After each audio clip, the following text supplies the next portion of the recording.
Well, okay, there we go. That's working now.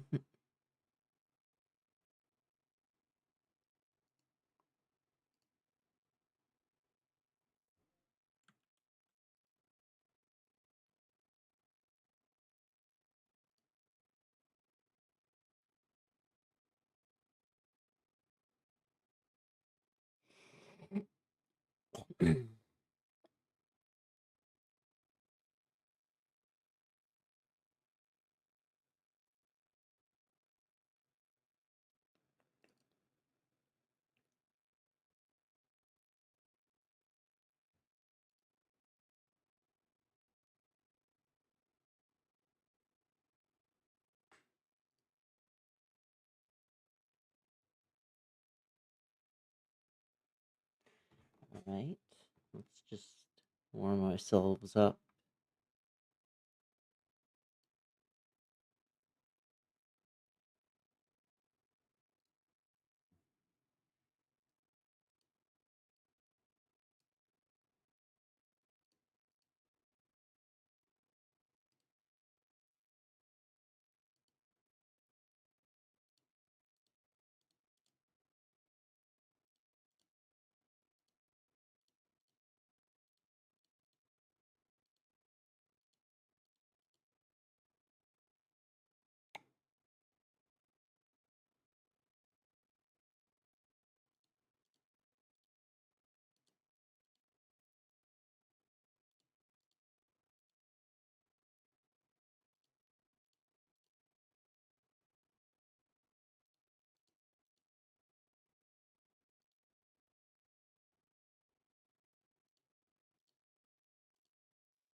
You know what we need is some music.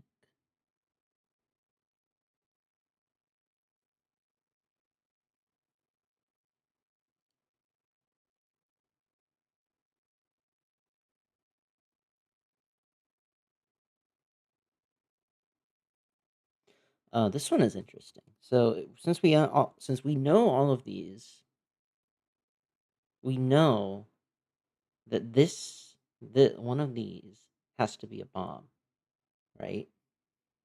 And because we know one of these has to be a bomb, we know that this one also has to be a bomb. But because we know this one has to be a bomb, we know that these two both have to be safe. So that means only this one can be the bomb.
2, 3, 4, 5.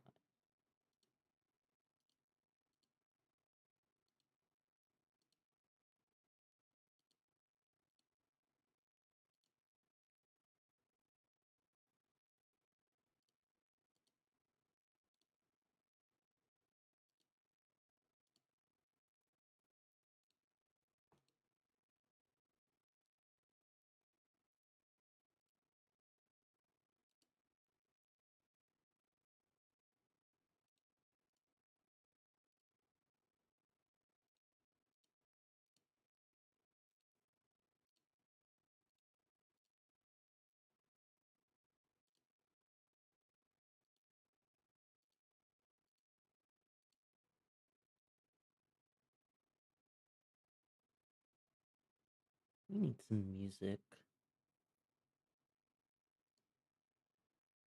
I have an idea.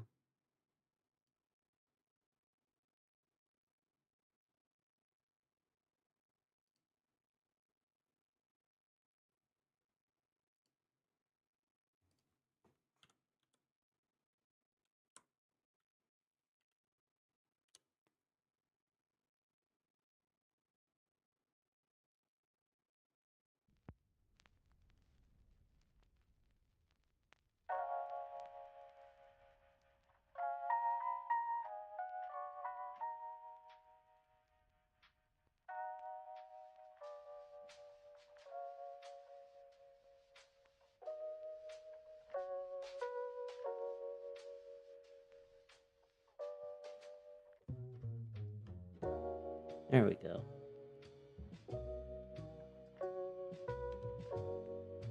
Something nice and relaxing.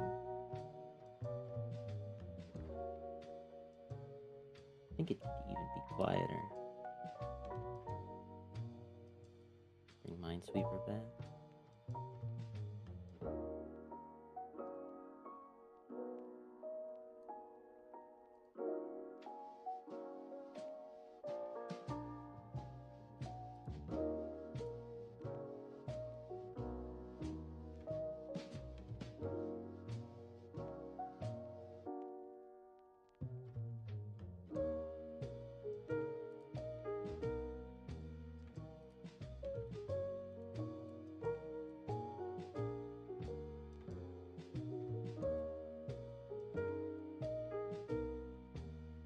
I think this game might be actually completable.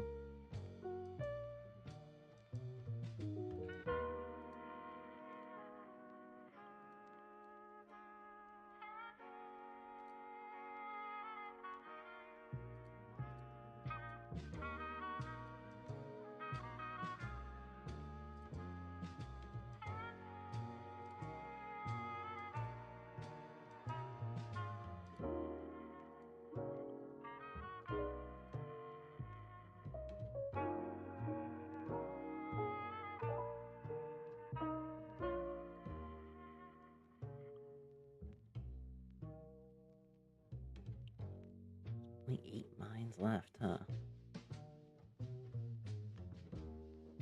Hold up. So these 3 have to be. This one has to be. This one has to be safe. Oh, I'm gonna be so sad if this is impossible right at the end. That one has to be a bomb. Means that one has to be a bomb, which means this one has to be a bomb. Oh, duh. Both of these.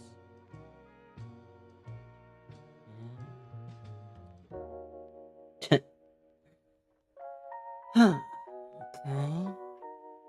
Oh, no, we're fine. We're fine. Yeah. Look at that.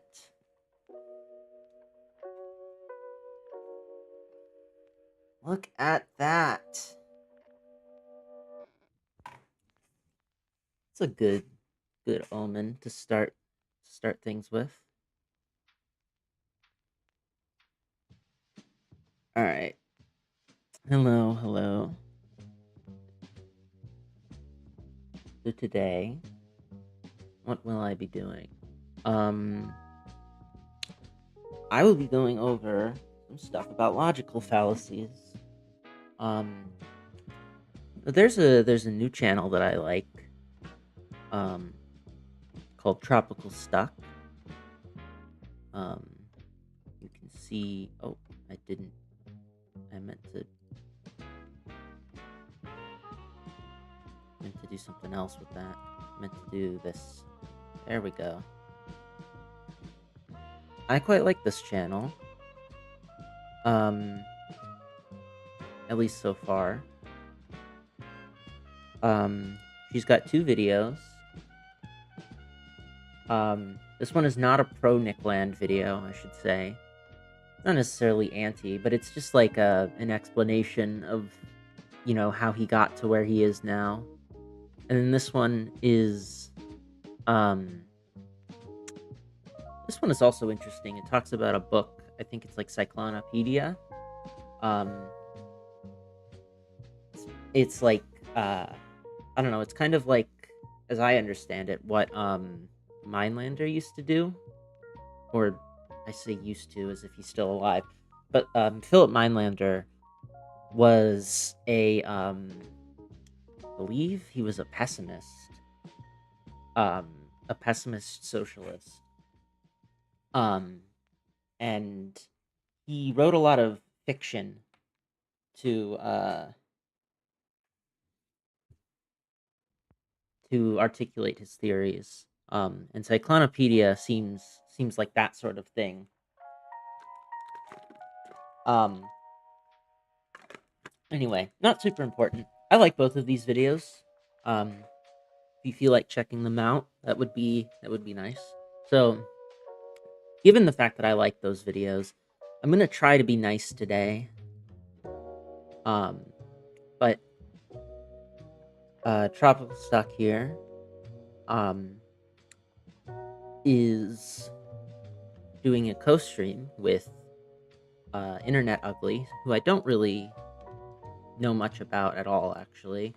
What sort of videos does she have?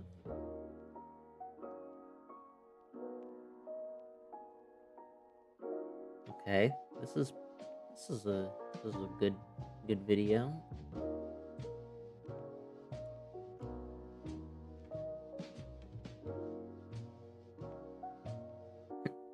I replaced YouTube with books.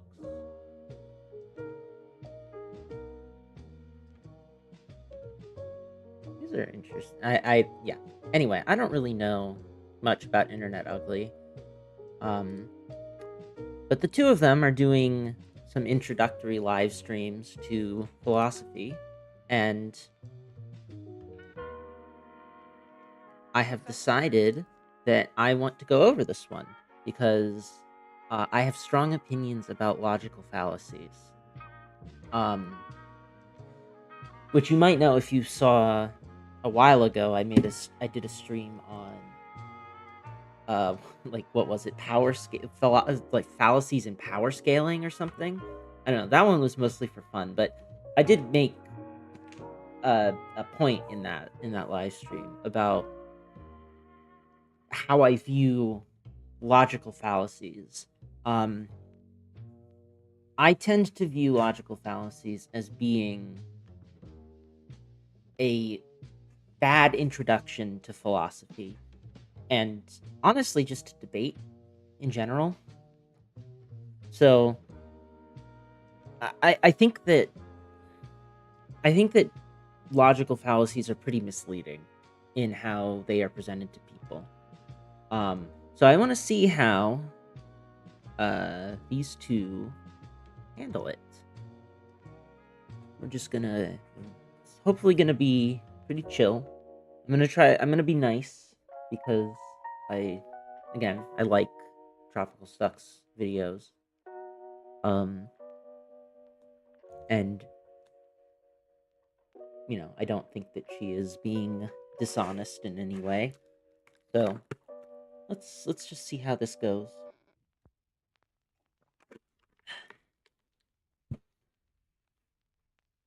My dear Professor Duke, what is a logical fallacy? Great question for you to And ask. why should I care about them? All right, let's see. How's the balancing, by the way? You can become more proficient in reading and writing philosophy if you know how to identify fallacies when you see them. And fallacies are common but bad arguments, which is to say, they're not logical. A lot of them, and here, I'll give you a little bit of a nuance. A lot of them, like appeals to authority, at some point were actually considered not logical fallacies because back in, like, say, the medieval era, you would assume God was an authority. And that was not really something that you could contest. So it was like a sort of an implied, you can appeal to authority and it wasn't a logical fallacy. That's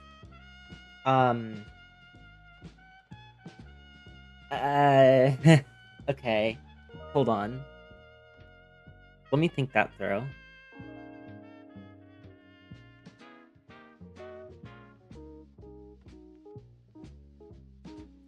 I don't know how to respond to that one.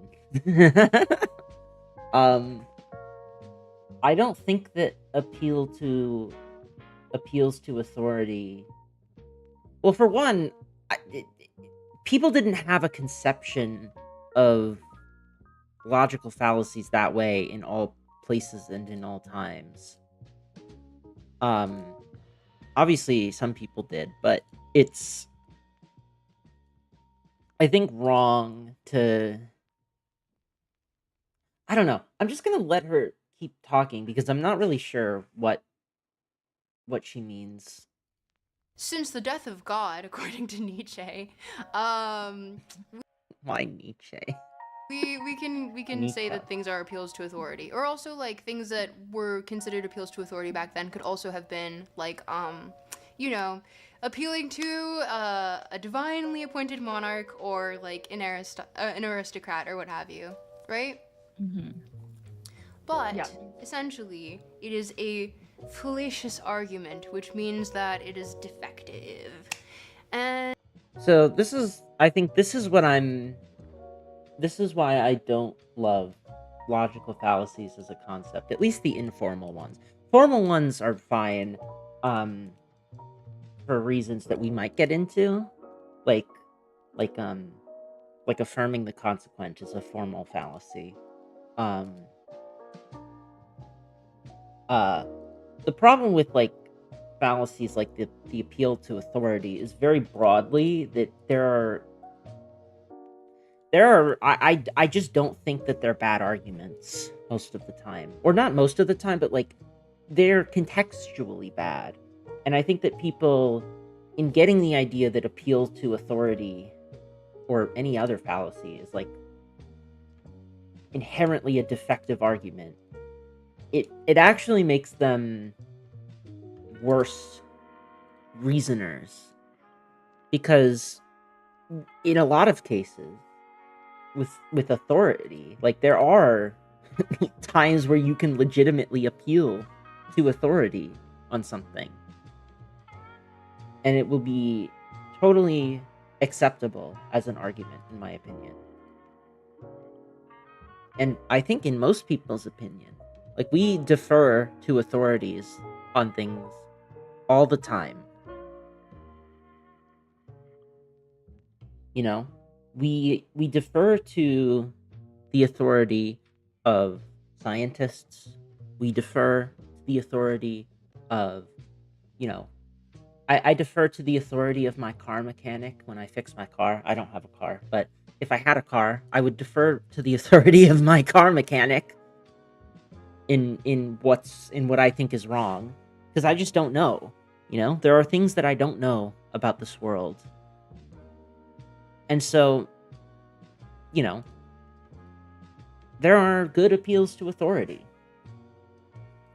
And they often appear in writing even by people with PhDs in philosophy, which Well, sure, but that's because they're not always bad. you will see that I have found one just, well, I mean, I find them a lot, but sometimes I find them quite egregiously, especially in more modern writings. Well, let's see. In which it doesn't jive. They're usually deceptively plausible arguments, but when you hear them, you're like, you kind of get like, you get a little pause, and you're like, What? Sorry? Something Jesus. feels a little bit off, maybe. Yeah, and you start to get a sixth sense for it. I'll give you guys homework afterwards. If you feel like completing it, it'll be in the description down below. But Also, quit. Oh, that's interesting. Homework, huh?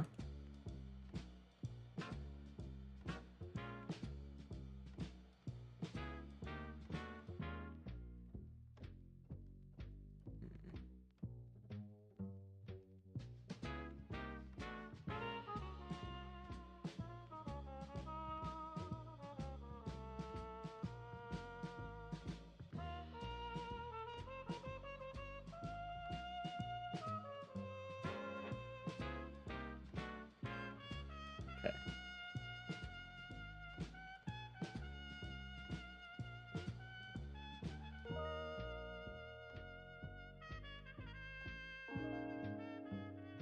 Okay. So, oh shit, I didn't mean to look at the answers already. Okay, so match each. Okay, this is for like little children. But like this is a good idea. This is a good example, right? So even though it's only the first day, I can tell that this is going to be a boring class. Is this fallacious? Well, this is supposed to be a hasty generalization, but I don't really know that this is always going to be fallacious.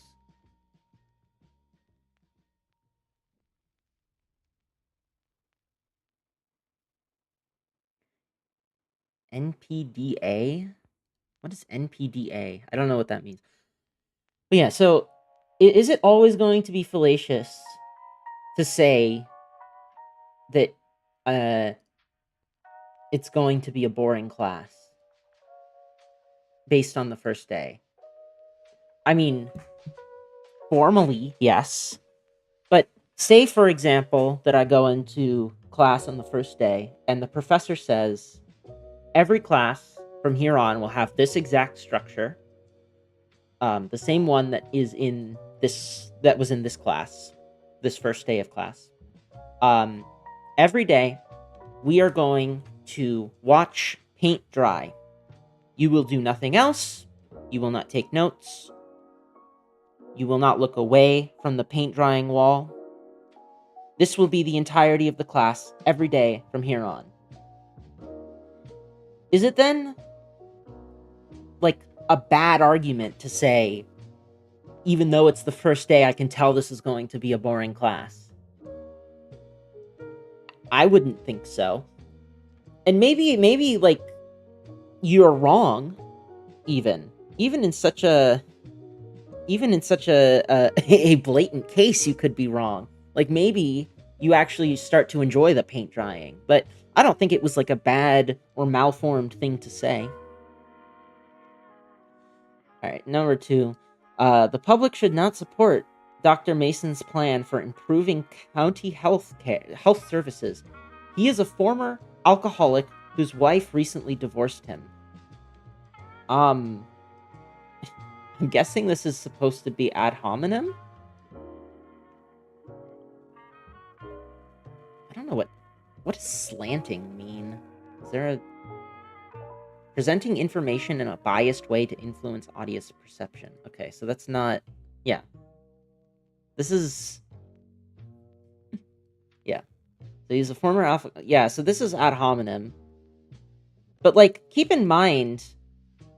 Here's another thing, though, right? So, the public should not support Dr. Mason's plan for improving county health services. What if instead this was...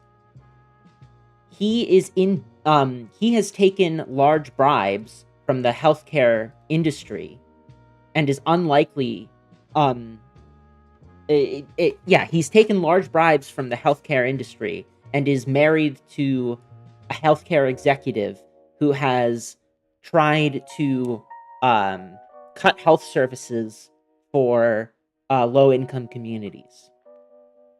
Formally speaking, that is just as much of an ad hominem as is he is a former alcoholic whose wife recently divorced him. Like, logically speaking, there is no relation between those two things. I think we would agree that practically there is a relationship between those two things, right?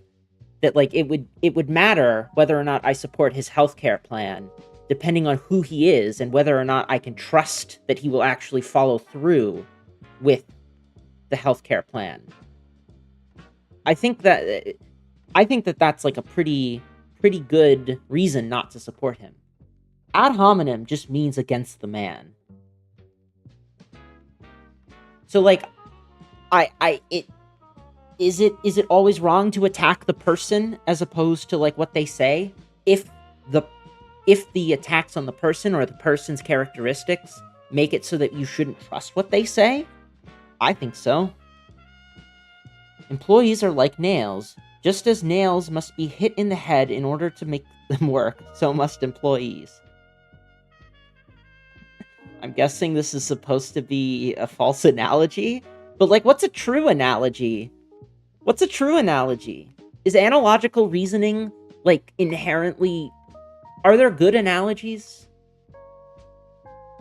I feel like analogical reasoning is one of those things where you need to... You could always, in principle, contest the analogy. I don't know. Cigarettes should be banned. Children who start smoking cigarettes will then move on to marijuana, which is a gateway drug to all others. Once a kid starts smoking marijuana, he'll get curious and try cocaine, blah, blah, blah, blah. So this is there slippery slope here? Yeah. So here's the problem, is that some slopes are slippery. Some slopes are slippery. Like, obviously it's not been empirically demonstrated that that marijuana is a gateway drug. But, like, for example, would it be as much of a slippery slope if I said children who start smoking cigarettes will then start moving on to smoking more cigarettes? Is that a slippery slope? Technically. But I also think it's true. If you start smoking cigarettes, you're way more likely to move on to smoking more cigarettes, like a greater volume. But I'm not going to go through every single one of these, but the point being that, you know, these are not, like, inherently, like, these arguments are bad for reasons other than their structure.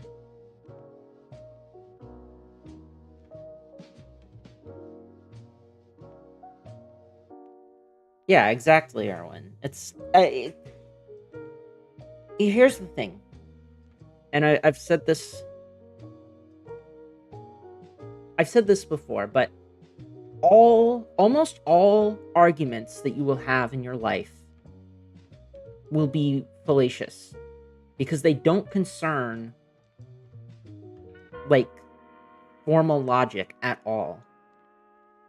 If you're arguing over who should do the dishes, there's no formal argument you can make that will justify your position with 100% certainty that you should or should not do the dishes. In a courtroom, every single argument made in a courtroom is fallacious, or at least the basic point of the courtroom argument is fallacious, because it inherently relies on inference to the best explanation, which is affirming the consequent. Like, the whole structure of trying to prove beyond a reasonable doubt that someone is guilty is in presenting evidence that is consistent with them having committed the crime. But note that it's always possible in principle that they didn't. That's, like, that's the whole thing. But I think that this stuff shouldn't stop us from making inferences, and it doesn't make it such that all courtroom arguments are bad arguments. Anyway. My camera's turned off. Your camera's Seems turned to off? be working on mine, and Is it working? I'll know in 3 minutes. Okay. You're good. How dare you? No. Oh, no. But Let's see. anyway, so they're often, if you remember last week, if you were here for last week where we were talking about argument structures and whether they were deductive or inductive arguments, and also whether deductive arguments Oh. were valid or invalid and sound and unsound. We are looking at Tropical Stuck and Internet Ugly. That's who we're looking at.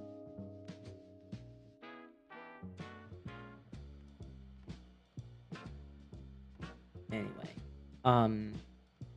okay, so let's hear what she's got to say on this, actually, because this could be a good example. This could be a good thing to talk about because there are deductive and inductive arguments. Of course, there are also abductive arguments, which is inference to the best explanation. Which is, again, a lot of the arguments that people actually care about are abductive arguments. Or abductive inferences. So, for example, all scientific theories are abductive. Which is to say, formally, they are fallacious.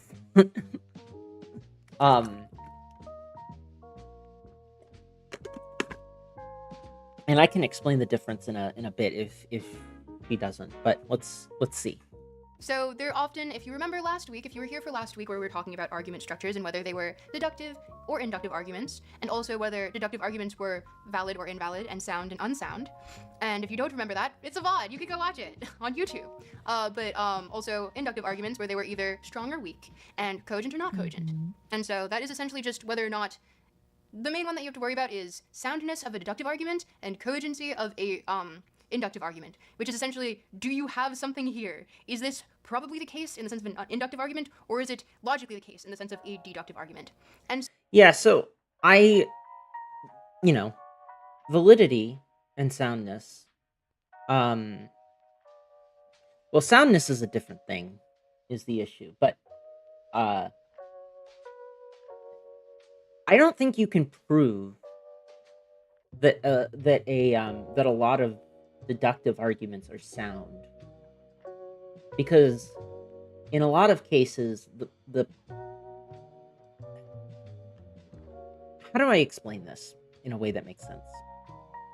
The problem is that in deductive arguments, what you're testing for is that you have the correct structure of the argument. So just as an example, like the very basic, all men are mortal, Socrates is a man, therefore Socrates is mortal, right?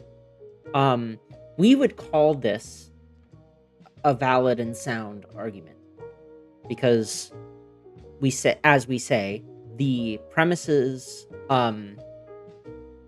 the conclusion follows from the premises without exception, and also we say that all of the premises are true. But note that the premises being true is not justified deductively. When we say all men are mortal, that's not a deductively verified premise. That's a premise that we accept based on experience, based on observation. It's not one that we accept because there is a valid argument that leads to that conclusion. Yes. And that's what I'm talking about, August, is that the premises being true is something that we assess, that can't be assessed by the logic itself. It has to be assessed by us, who assign meaning to the premises. Like in actual logic. Well, so that's the thing, Werwin. Do we know that Socrates died? With absolute certainty? Is it deductively proven that Socrates died? Not really.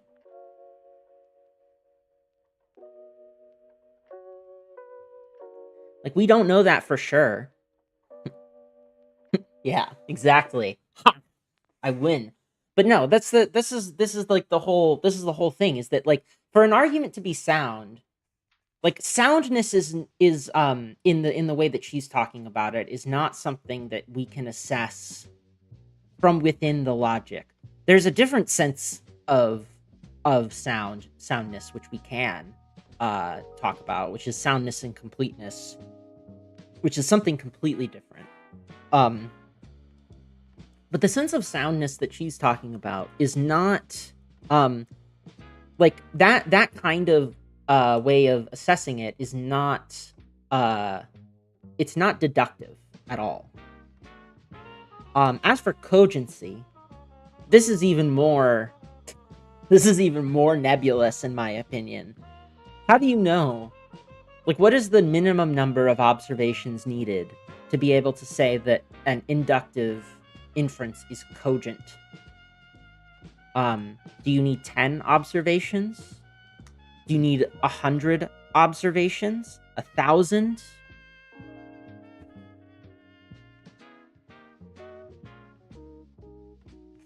You know, it's there's no fact of the matter on that. It's entirely, well, yeah, exactly, August. And I also think it kind of depends on I also think it depends on the stakes of the argument. Like, you know, if the cost of me being wrong is pretty low, then I think that there is much less there are much fewer observations needed than if the cost would be my life, you know?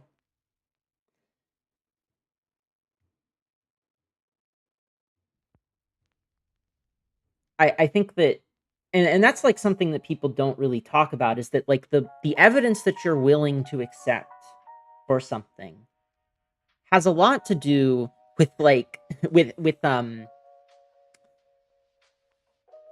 what it would mean for you to believe that.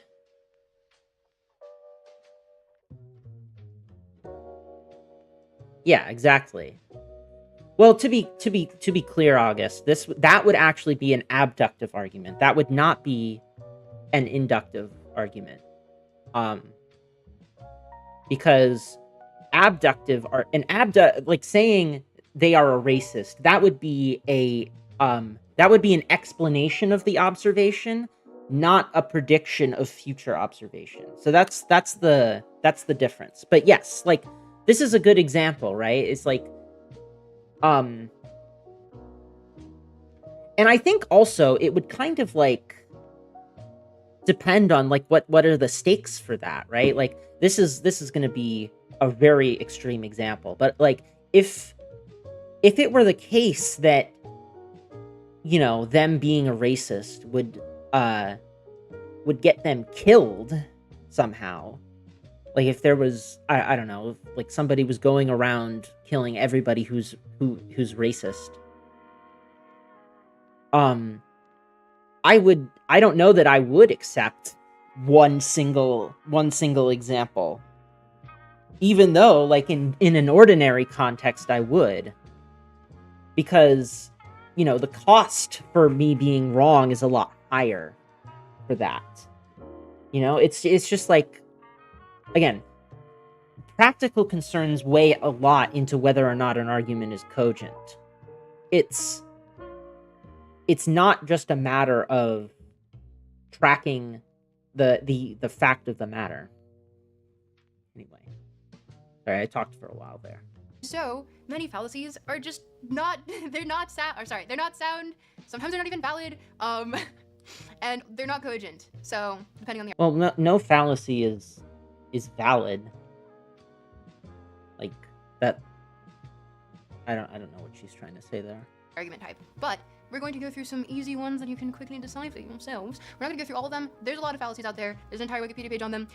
Yeah, that's the issue though, is that like there are so many fallacies out there because people can just make them up. Like structurally speaking, every fallacy is equivalent. It's a non sequitur.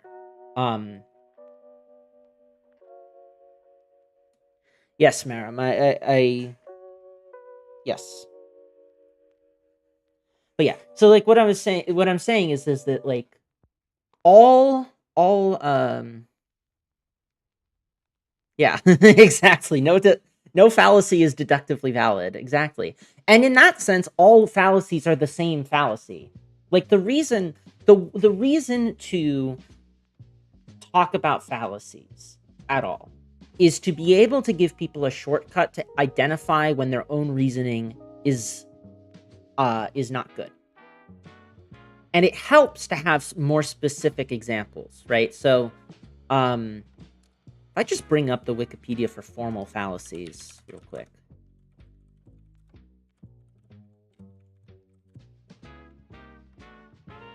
Right? So if we look,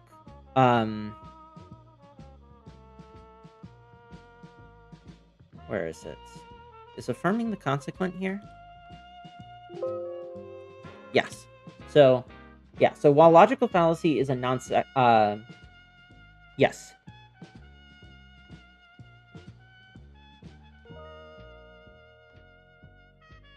Yes, exactly, right. So look, so non sequitur typically refers to those types of invalid arguments which do not constitute formal fallacies covered by by particular terms, affirming the consequent, for example. So the reason affirming the consequent has its own name is not because because it's structurally any different from any other fallacy. Um, it's it's so that people can more easily identify it in conversation or when they are making their own arguments, right? So if P then Q, Q therefore P. This is invalid because it's affirming the consequent. So if it's raining, then the ground will be wet. The ground is wet, therefore it is raining. This is not a valid argument for reasons I think should be obvious. The ground could be wet for other reasons besides it's raining. It's not it is not exhaustive of the reasons that the rain is not exhaustive of the reasons that the ground is wet. Right? Technically, this is a non sequitur, just like all fallacies are. But it helps to have a particular name to it so that you can remember it. Right? That's the point of logical fallacies. The issue becomes when you are overzealous, I guess. Everybody has proposed so many fallacies in the course of their tenure. And the list is just huge and does not need to be that big. And people then think that it's like it's basically just a get out of jail free card. Or like a trap card. That's what I'm trying to think. Like, you've made a fallacy, you've activated my trap card. Well, even the fallacy is misunderstood by a lot of people. Like, the fallacy just says that a fallacy being used in an argument does not mean that the conclusion of the argument is false, which is true. But it could mean that the argument is unmotivated, right? Like when you point out a fallacy in an argument, the idea should be that you're demanding a better argument for the conclusion. There's a bunch of videos on YouTube that cover them like as a list, and I feel like I would be wasting your time if I tried to do all of them. We're going to go through common ones. And then also, I'm going to show you how it showed up in my work when I was doing stuff on essentially kind of like auditing a philosopher. Ooh, okay. So, I'm interested in that. Is that time coded? Did Hopper come up on and falsification? No. Yeah, Kevin Works, Russell's favorite.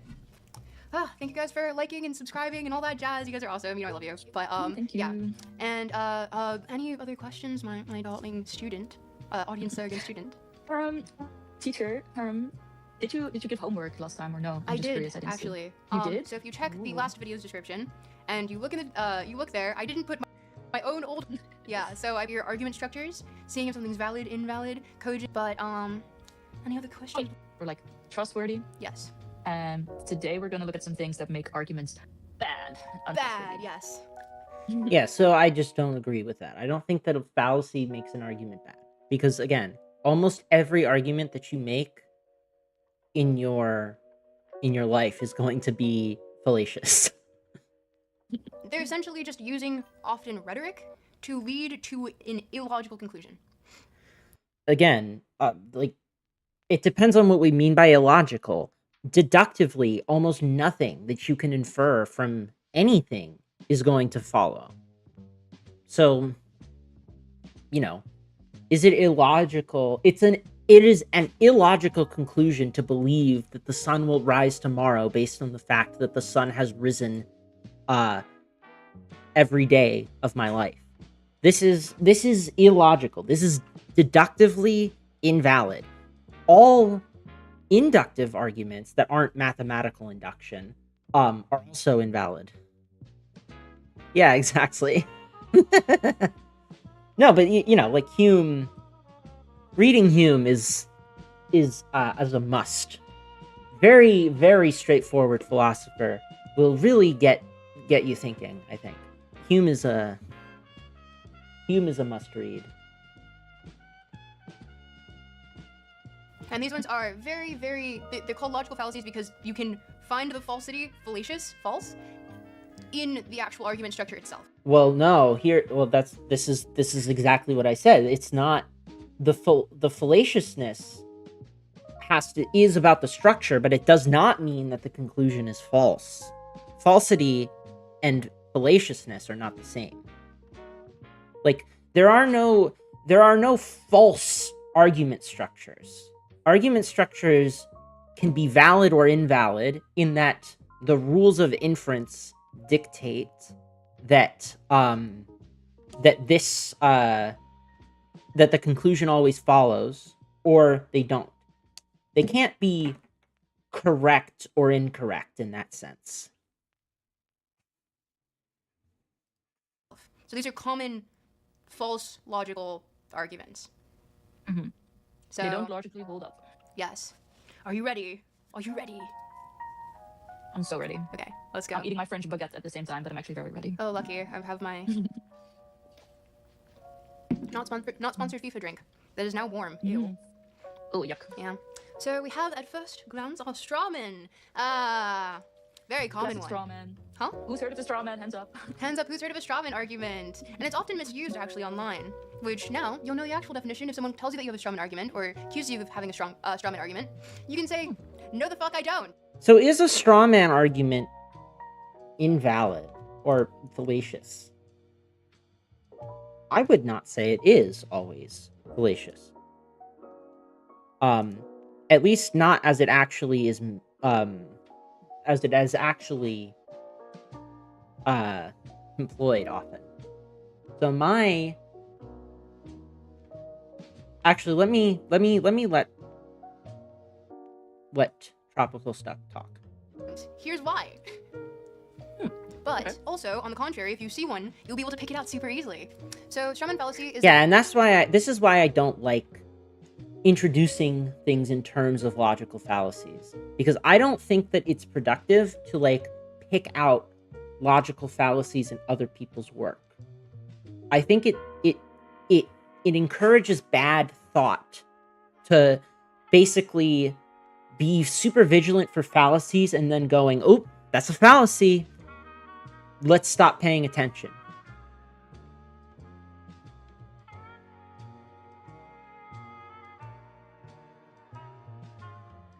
Well, you can make a case for something being true via contradiction, which would the argument would be. Maram, you gotta clean that one up. I'm not 100% sure what you're saying, but if I understand, what I'm saying is that the structure of the argument can't be true or false. There are well-formed structures and there are ill-formed structures, but there aren't true structures and false structures. That's what I was trying to say. The misrepresentation of a person's views so they can be more easily attacked or dismissed. And let's say, oh god, just bring up another. So here's the thing about a straw man fallacy is that it makes sense to talk about when you're talking about another person's views. But just as an example, when you might have read some essays where somebody says, but you may here's my argument, but you may object this. That is a straw man fallacy. That's fallacious.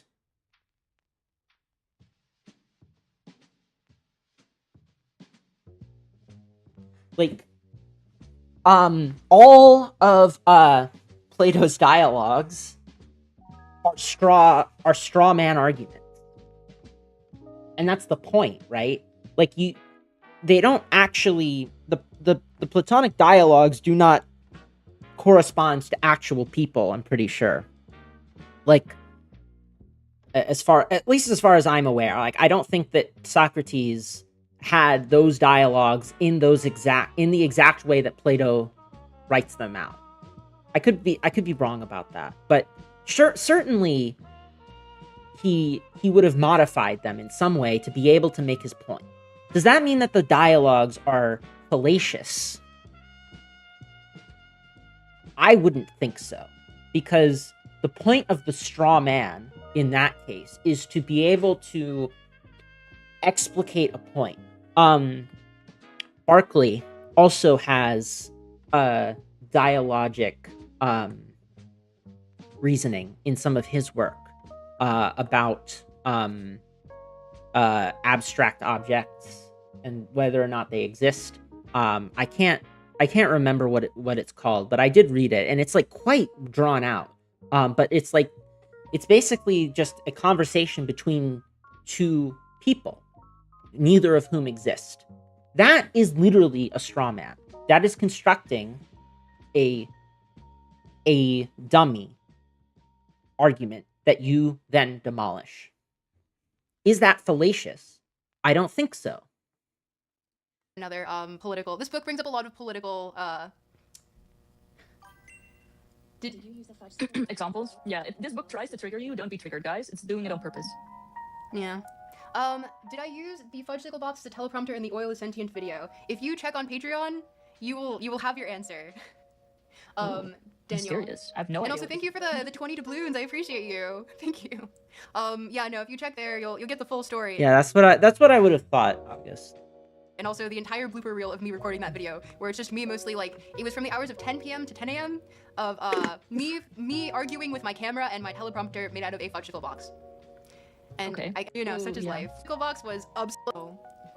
I'll show you behind it. He argues that the war in Afghanistan is alas. Okay, so strawman, we're getting political, sure. My adversary argues that the war in Afghanistan is too much for the United States and that we ought to, in effect, cut and run while we can. I forgot when this was published, but this was easily probably 2010s.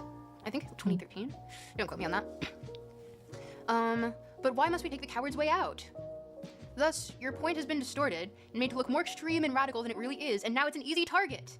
But someone's misrepresented your viewpoint. So, the notion that we ought to cut and run and take the coward's way out does not follow from the statement that the war is too costly. I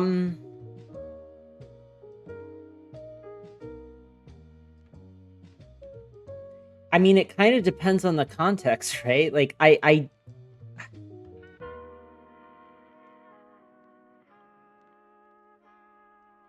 yeah, exactly, August. Like, that's the thing, though, is that, like, dialogues are inherently not, like, they don't represent real people. That's the point, right?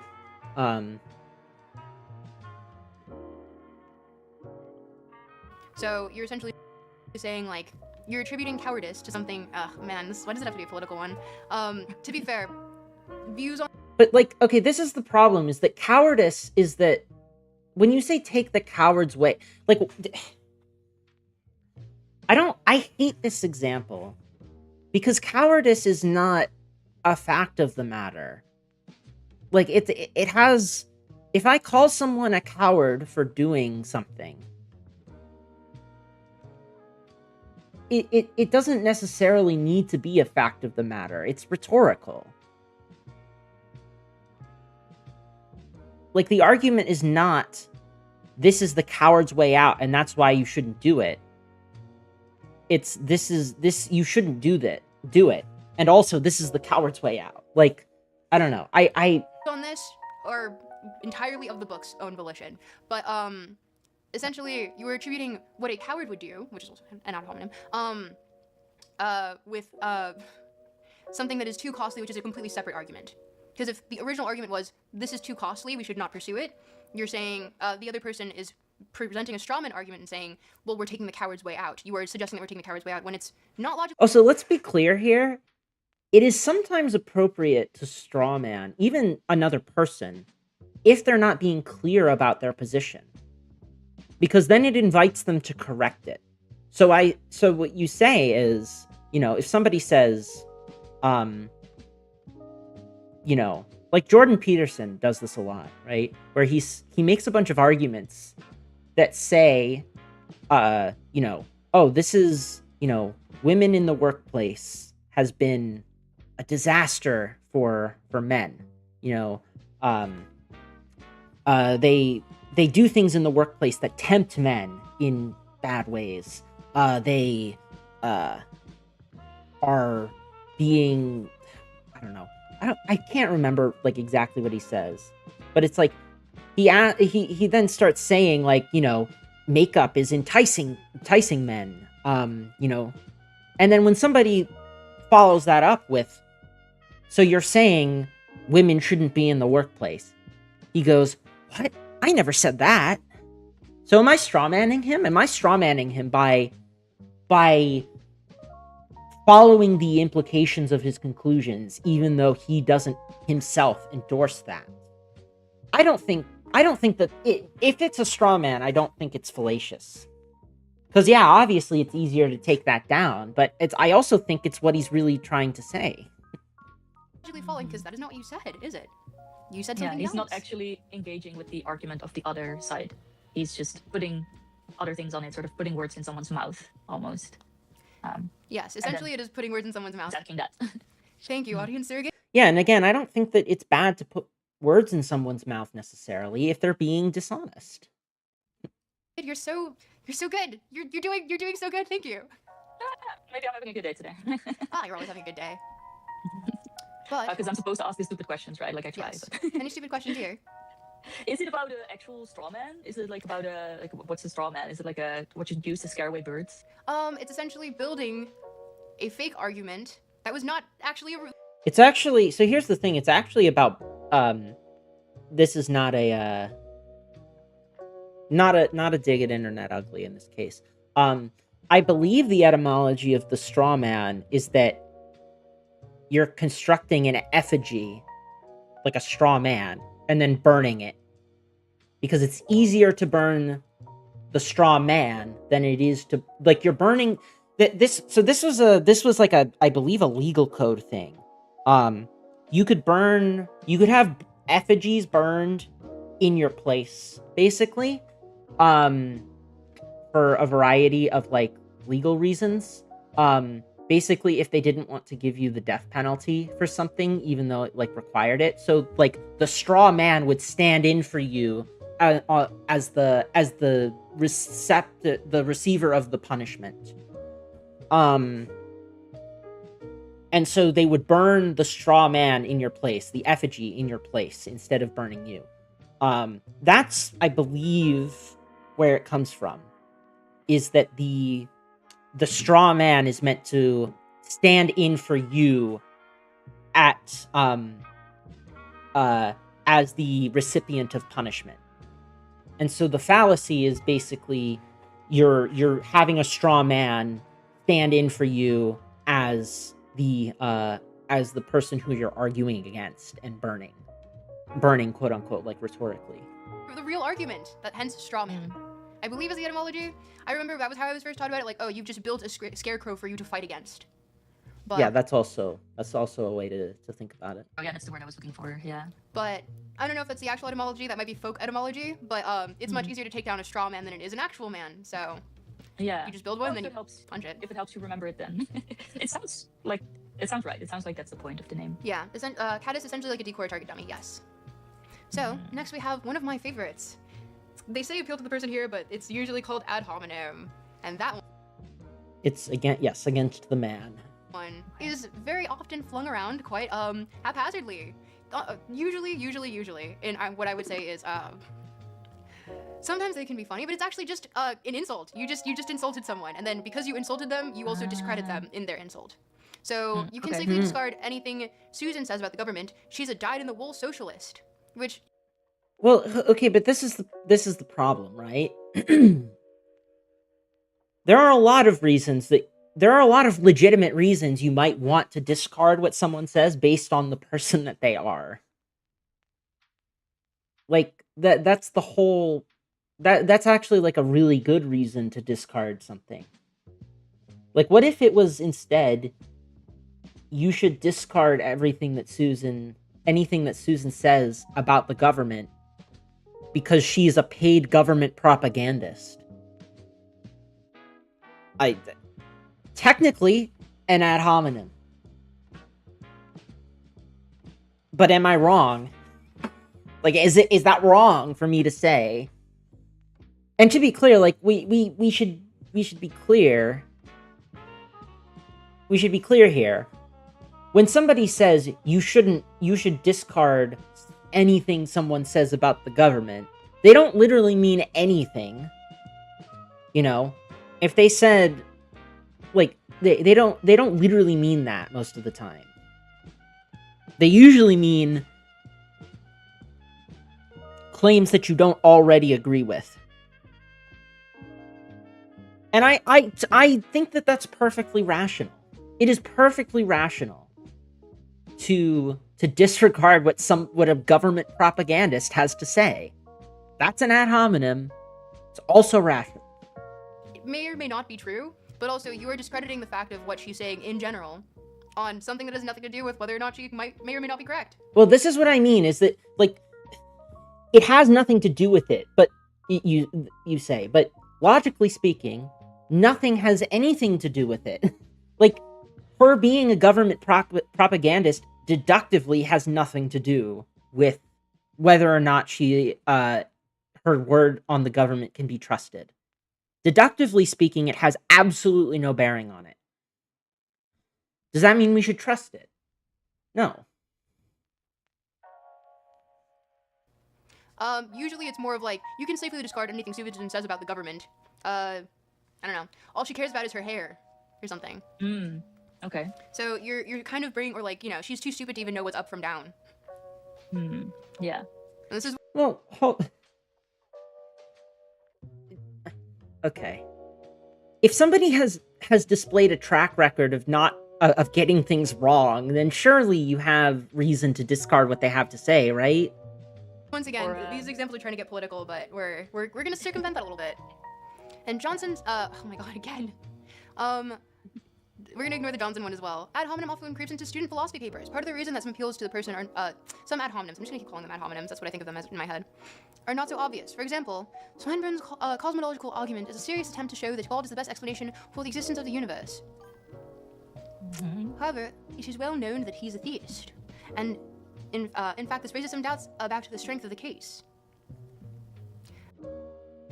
Yeah, so this is like maybe a better example where it's like, of course he's a theist, right? That's kind of just part and parcel of somebody making an argument for the existence of God. But you could, as a disinterested observer, make an argument for the existence of God. But this is what I mean, is that it's very contextual. I would say that this is a really dumb thing to say. He's a theist, therefore we shouldn't trust what he has to say about the cosmological argument.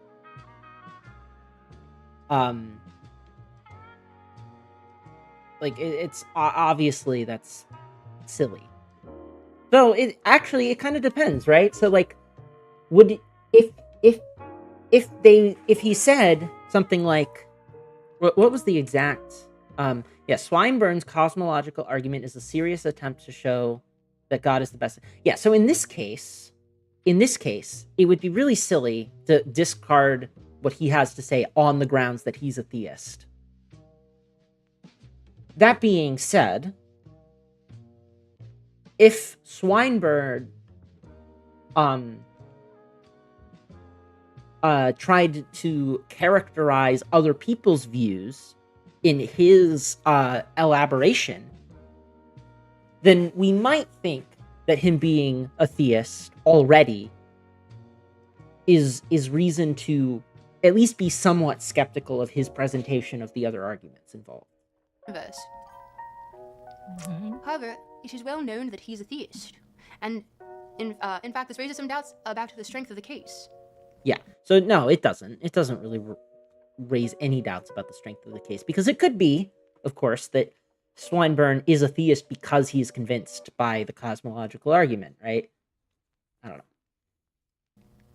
Blah blah blah. Okay. Oh my god, they still made it about They really tried to something put it in controversial. this book, They really are tried. trying their best to make it as controversial as possible, but sure. Yeah. But essentially, Is it just dissing someone? Does it always have to be mean, or can it also be something unrelated a little bit? it but can be. it's still... It just means it is unrelated to what the actual argument Yeah. is. You are attacking the person, Yeah, but sometimes the person is related to the argument. That's all I'm saying. and because of that, you are to not be. It's like Destiny doesn't know what he's talking about politically because he is a horrible person. Some people will say, right? That is It's like, technically does an it ad have anything to do hominem. with the argument? Yeah, but what if instead, I say Destiny doesn't know what he's talking about politically because he's spiteful and will take political stances based entirely on his personal relationships and not based on any fact of the matter. If that were true about him, then I think it would be a pretty reasonable inference.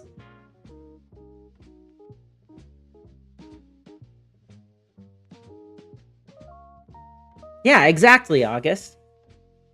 I would say something like that. It's like it's obvious to me that, like, not all appeals to the person are irrational. Yeah. Yeah.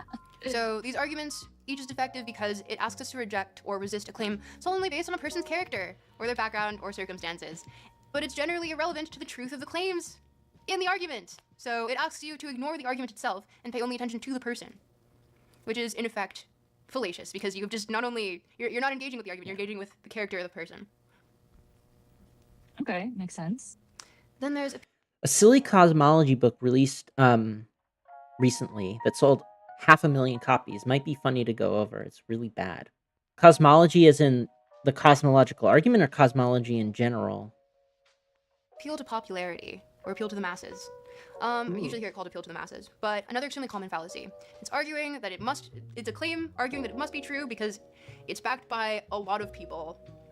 And this one you'll actually hear a lot, especially by commentary channels and things of that. I mean, yeah, this one gets to me too. But I do want to defend it a little bit. Hold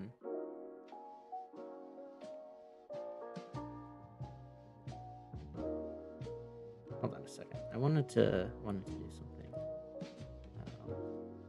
How do I do this?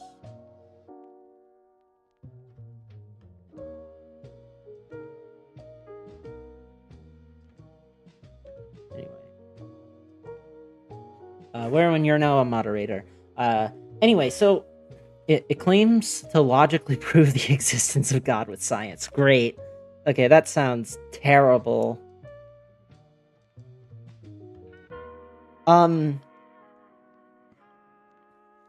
Wow, that sounds terrible. Maybe I will go over that at some point, but it's... Sorry, I wanted to say something about this and I forgot. Oh, appeals to popularity. Yeah, this one definitely gets to me. Especially when it comes to something like moral claims, right? Where it's a matter of opinion. But there are some cases where, like, you probably should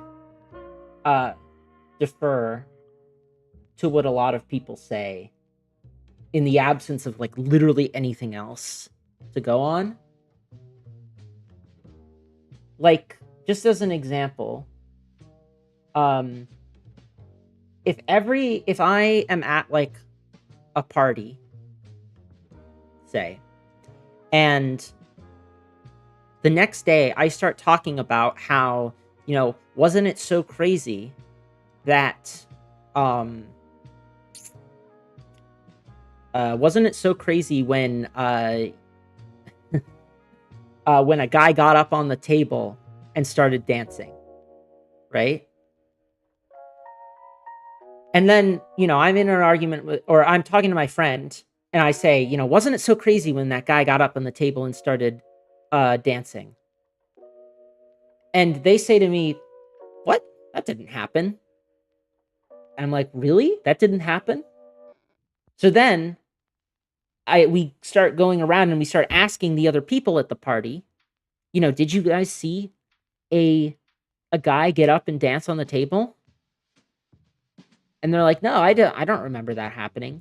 And you go and you ask everyone else at the who was at the party somehow. Like, you ask every single other person, and none of them affirm that position. I think in that case, it would be kind of stupid to say that you were actually right the whole time. I would think that if I was in that position, I would think that I misremembered. Because unless I want to assume that all of them are lying, or all of them didn't see it when I did, it would defy credulity for them to all be wrong about it. But apparently that's fallacious because it's just an appeal to popularity, right? Again, I have a lot of sympathy for this one because, as Erwin is saying, claims about art, so annoying to have people just be like, oh, this is the best movie because it's the movie that everyone likes. Everyone agrees it's the best movie. Who cares if everyone agrees that it's the best movie? It doesn't make it fact. But there are still contexts where appeals to popularity matter and should be taken seriously. That nature, where it's like, oh, it's true because everyone knows this, for everyone believes this. Well, that's an appeal to common sense, which is different. And I hate appeals to common sense, but that's my thing. My bugbear.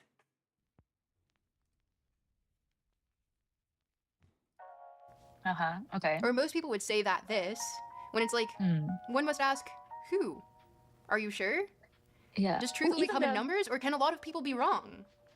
Yeah, especially most people would say this. I feel like that's I didn't even think of it as part of this logical fallacy. Because sometimes you feel like, oh, well, I guess if most people agree on this thing, then it's probably true. But yeah, that's a good one to put in there, because no, it doesn't mean it's probably true. Also, good thing I thought of this. What if the fact that a lot of people say it constitutes the evidence for the claim? For example, the claim that most people prefer apples to oranges, I guess. It's inherently an appeal to popularity. Because the evidence for the claim is constituted by the fact that a lot of people say it.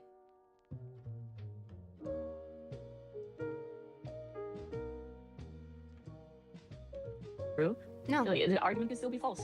Because the thing is that if you're trying to argue something logically, the amount of people that believe it doesn't matter, actually. Yeah. It just needs to be something that is logically sound. And so, of course, once again, they're trying to make it political and or religious here, where it's like, we don't need to do that. But most people believe that Jones is guilty, so he's guilty. But the amount of people that believe it doesn't matter here. What matters is his guilt. So it's an appeal to the masses. Yeah, it doesn't matter. I mean, this is actually kind of an example of what I was talking about, right? It doesn't matter what most people believe, but in a sense it matters what people believe. It matters what the jury believes. That's guilt. Guilt is inherently decided by consensus. It's an appeal to popularity. And in each of these arguments, it's thought to be true merely because it's believed by an impressive number of people. But how many times have we been wrong throughout history as a species? And you know what? Humans are fallible, which is kind of, I would say, the best part about us. But, you know, perhaps it makes us a little bit, characteristically, yeah, here, it's going into the whole thing of, like, we used to believe Yes, that I know that mermaids they don't are real. deductively prove guilt. That's kind of the point. And maybe they are, maybe they're not. I mean, I may or may not be one, but I may be a mer king. Merman? Merman. Ooh. Have we ever seen your legs? I don't think so. There might be a seal there. Don't let me touch water from the ocean, because who knows what'll happen. But remember, the amount of people that believe in something does not mean that it is true. Even if those people happen to be experts on the matter, it needs to be something. We cannot assume that because of the amount of people that believe it, it is inherently true. That is what this is trying to say. The amount of people that believe it does not prove that it is inherently true. I mean, again, there are cases where you just kind of have to go with that. Can it still be true? Like Yeah. with the party example. Like, if nobody recorded the party, then that's the only thing you have is people's word. And I think it's perfectly reasonable to say that if nobody but me saw someone dancing on the table at the party, then nobody danced on the table at the party. I was just wrong. I misremembered. Yes. But it is not based upon the amount of people that believe it. That is why it is a logical fallacy. Okay. Makes sense. Makes sense.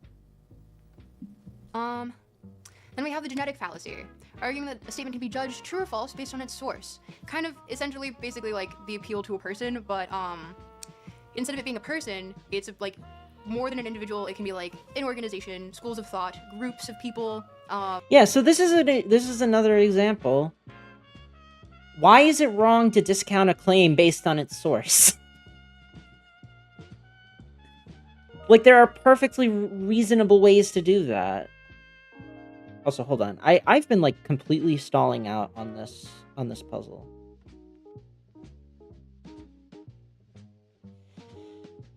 There has to be one here, which means both of these have to be things, right? So then, and there's only one here, so that means this has to be. Yeah.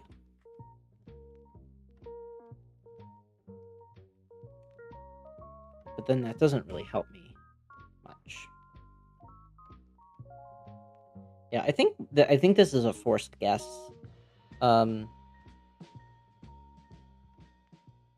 would give me the most information?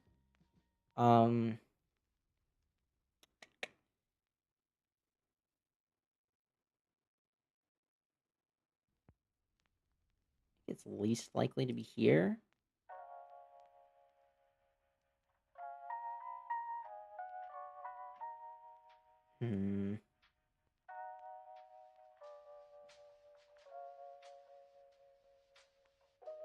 Yeah, I don't know. Okay, that's nice. Yeah, those were guesses. Those were forced guesses. Etc. Institutions, what have you. Okay. So it's like, oh well, this group of people is saying this, so it must be false, or it must be true as well. You can also flip it. I saw someone in chat sort of ask that as well. Like, can you also use these fallacies in support of your argument? Like, yeah, of course. And then yes, it also wouldn't be true. There's still fallacies. In my mind, logical fallacies are too often used as thought-terminating. Yes, that's a word. Yes. Yes. That's the fallacy.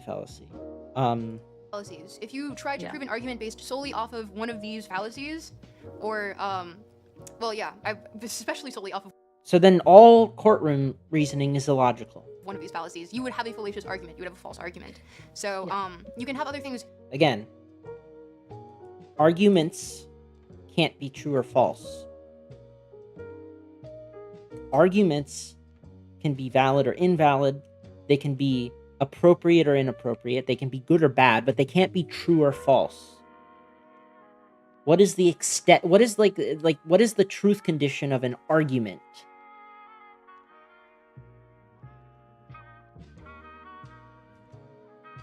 To support your argument that are true premises, but using these would usually, in most cases, discredit your argument, depending on if it's. Well, no. What do you mean in most cases? What does most cases mean?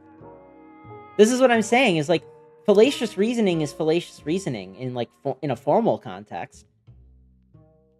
Like an argument is never like affirming the consequent in deductive arguments is never going to be valid no matter what you do.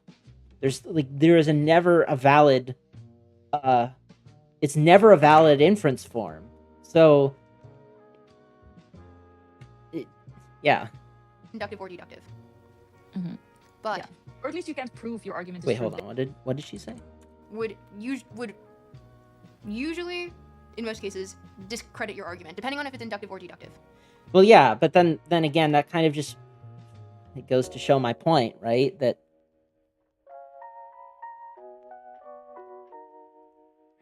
there's no way to do anything about it. Oh, so these are 50/50s. There we go. I'm getting very lucky on this board. Mhm. But Yeah.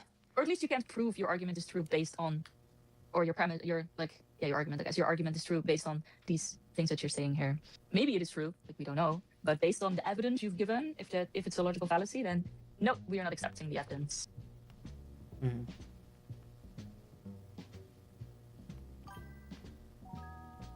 Okay, what's the next one? We're still at the genetic fallacy, right? Yes. So argument. Yeah. So here's a bit of an outdated example, but like Project Veritas is, I don't know, like Project Veritas was basically just a political operative. They would almost everything they reported was misleading or wrong. Like I believe they tried to report instances of ballot harvesting and stuff like that. And so I think that it would be perfectly legitimate for me to discredit something that they say based on the fact that it came from them. You know? The statement can be judged true or false based on its source, which is kind of a misleading name. Genetic fallacy, I'm very rarely referred to it as that, but essentially like the new military reform idea has got to be bunk. It comes from a liberal think tank. Once again, making it political. Why must we do? I don't think anything went like research wise into this video besides this, like the chapter that she's reading. Okay, here's like a good, but this is actually a great example, right? So the new military reform idea has got to be bunk. Liberal think tank. I don't like these examples because these are policy things. These are not about the truth of the matter. It could be bunk whether or not it's true. Like if I propose a reform, it doesn't necessarily mean that other people have to agree with the reform, even if they agree on the facts of what will happen as a result of the reform. I don't know why she's opposed to political examples. She's political. She's political, so I don't know. True, August, true. But like here's an example, right? That new military reform idea has got to be bunk. Liberal think tank. Well, what if we instead say that new military reform idea has got to be bunk? It's from the military, or you know, I wonder if there is a current ongoing political event where there is a military that consistently has lied about what it does, what its policies are, how many people it's killed, why it has killed people, that sort of thing. Like, I wonder if there is some conflict in the world right now where that is the case, and where it might then be rational to say, well, the IDF said that, but should we really trust them given that they lied about everything? Just who knows? do such things. I love that. Yeah, but let's say like the new playground reform idea has to be bunk. It comes from the stupid parent-teacher association that I don't like. And it's like essentially the same thing as an ad hominem, but you're doing it to an institution or a group of people or something much larger than an individual, essentially. Okay. To be clear, a genetic fallacy can also talk about an individual. So does that one make sense? Yeah, I think so. So it's like, well, the Catholic Church said that, so it must be false. Or, well, The Catholic Church said it, so it must be true. Unless it is a matter of like Catholic doctrine, then that would be a different thing. But Why is that a different thing? That's appealing to authority. Could the Catholic Church not be wrong about Catholic doctrine?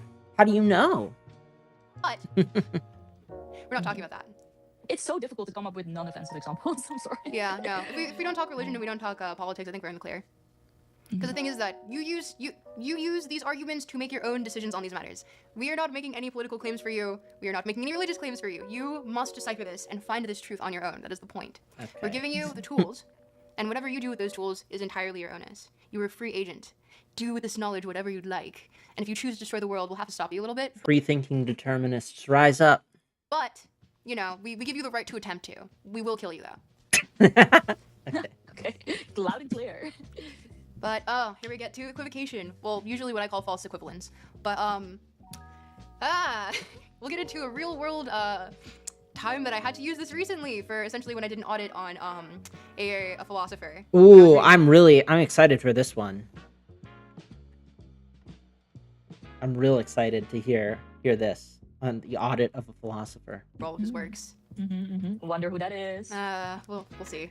And I left a little Easter egg in the video for anyone who was caring to, like, pause the video that much. So I was just like, okay. yeah, I was just like, oh my god, did this actually just happen that on the nose? But, Hold on, what did she say? we'll see. And I left a little Easter egg in the video for anyone who was caring to, like, pause the video that much. So I was just like, okay. yeah, I was just like, oh my god, did this actually just happen that on the nose? But, alas, it did. But, and the thing is that it does, no one is free from being, fallacious in their arguments because we are human. We're human. We're subject to We are all sinful before God. air. We are. We're subject to air. We are subject to make mistakes. And you know what? Sometimes it happens a lot. And that's okay. It just means that we strive forwards towards truth. And we strive for it. And if we're wrong, we're wrong. And if we're right, we're right. We all strive towards goodness, though we may fail before God. But when we see that something is a little bit far from what we might consider true because it is a fallacious argument, it is always good to kind of pause and be like, oh, going to reconsider this argument a little bit more. Because once again, I've been given something that I should be a little bit skeptical of. But the fallacy of equivocation, assigning two different things, two different meanings to the same significant word in an argument. This can also extend it to, because it's essentially like calling apples and oranges the same thing, right? Both fruit, but, not exactly equivalent. So only man is rational. No woman. Oh God, why do they do this? Okay, second one is better. You're a bad writer. If you're a bad writer, then you're a bad boy. Therefore, you're a bad boy. They're trying to use it in the semantic sense here. It can be used. I actually do like that second example a lot better, and that is a good demonstration in this case. Where it's equivocating on the word bad. Though, you do have to be mindful that they might not be equivocating. But this is a good example of equivocating on the word bad. Used in a broader sense, but I don't know why are you skipping this one? This is a perfectly good. Is the drive to not be political that strong that you can't even talk about like somebody being sexist? I do not understand that one at all. The second one is essentially saying like bad, meaning incompetent in the first sentence. Then it's saying if you're incompetent of a writer, you're also an immoral person. Which is, these two are not the same. These are one word being used two different ways. And so it's saying like, well, sometimes incompetence is immoral. you're a bad writer, as in you're incompetent at it. You're just not that good at writing. So they already used that word bad, and now they try to sneak it in there like, well, you're a bad writer, so you're a bad person. Yeah, you're a bad boy. And it's like, oh, that's not what you said originally. Hold up there. But essentially, when I had to use this to God, where'd it go? I'm When I had to use this in my own research for my own video. If you guys haven't seen it, we're about to do a little deep dive. The Not a deep dive. Cyclopedia I'm gonna one? show you an Easter egg. Pull back the curtain a little bit if you will. I'm ready. Ooh, okay, for okay. this. If it Get decides ready. to load, because YouTube doesn't want to work with me today. Mhm. I'm interested in this. Let us get to the video. Let them rattle. Harder. Of freaking Optimus, please. I think it's just my computer Into being all- weird. Posited a very specific, so it's not loading, but essentially within this within my Nick Land video, if you posited a very specific point in which I'm Do you wanna going give them through the arguments in the Dark timestamp? Enlightenment, huh? Do you want to give them the timestamp, or do they need to find it? I on can't their even find it right now because it's not loading on my end. own? Oh. But when it gets to the point in which I'm debriefing on what the Dark Enlightenment is about, and I'm including screenshots from the Dark Enlightenment, and I'm kind of like being like, it's anti-democracy, anti-equality, anti-etc. There's a point in time in which I believe I say anti-equality, and it's essentially he's doing a false equivalence between a population being society being equal, a population being equal to being genetically homogenous. Hold on. Let me see. In late Again, this is a good video. Why is there some fuck ass base 64 in the conclusion, in the description rather?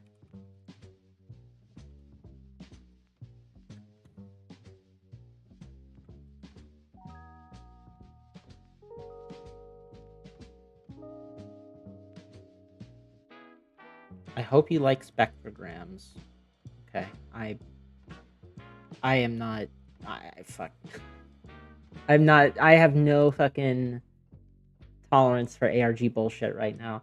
I like how I could immediately identify that this was base 64 though. Like that's how you know that I was way too deep into this shit. Where is it? Equality? Curtis Yarvin on things such as the Enlightenment was stupid and also dumb. To give a brief summation, he argues for neo-social Darwinism, anti-Abrahamic theism, anti-white nationalism, anti-racial nationalism, anti-progressivism, anti-conservatism, anti-democracy, anti-equality, Yeah. Hold on. Let's see. and Whoa. Hold up. Bro knows equal and genetically identical is a false equivalence. Okay, that was it. progressivism, anti-conservatism, anti-democracy, anti-equality. Yeah. To take only the most obvious example, anybody with more than one child knows that nobody is born equal. Monozygotic twins clones perhaps accepted. No, they're not accepted either. Nobody is born equal. In fact, everybody is born different in innumerable ways, even when, as is normally the case, the implications of these differences for life outcomes are difficult to confidently predict. Their existence is undeniable, or at least sincerely undeniable. Of course, sincerity, or even minimal cognitive coherence, is not remotely the issue here. Jezebel's position, whilst impeccable in its political correctness, is not only factually dubious, but rather laughably absurd and actually, strictly speaking, insane. It dogmatizes a denial of reality so extreme that nobody could genuinely maintain or even entertain it, let alone plausible explain or defend. Jesus Christ. Publishing standards have really fucking fallen. Let alone plausibly explain or defend it. Jesus Christ. You know, this Curtis Yarvin guy, I think he might be a bad writer. Which makes him a bad boy, of course. It is a tenet of faith that cannot be understood, but only asserted or submitted to as madness made law. I would need more context to see if that's equivocation or not. But So Okay. I'll take her at it's- her word. And so the fallacious reasoning there is, when society means to be equal, it does not need to be clones of each other. He uses literally the word clones, and also monozygotic twins. Yep. In which like it's like, oh, there's no genetic differentiation between these two. No, that's not what equal means. They can be equal genetically, but they can still also be like, they can have equal rights, you know, as people do in society. And that would be a Well, false people don't have equal rights in society, but yeah. equivalence. So when you're reading these texts, even by people with PhDs, they can make fallacious arguments. It happens. It happens. Sometimes they slip in there. Yeah, it happens. And it happens even to the best of us. But you get a good sense about when you're reading, you're like, I mean, here's the problem, though, is that there is like a reasonable argument to be extracted from that, because it's one that Marx makes, too. And specifically, it's one that he makes against equality before the law. Because the law, equality before the law does not make people equal, in fact. And there's a, like, when Marx opposed equality as a political goal, he did so from the perspective, like, basically with a similar argument, though not with genetic, but more with, like, people's circumstances inherently meaning that they are not equivalent. Not that they're unequal, but that they are not equivalent, and that their situations cannot be made equivalent and thus addressed by a single unified legal framework.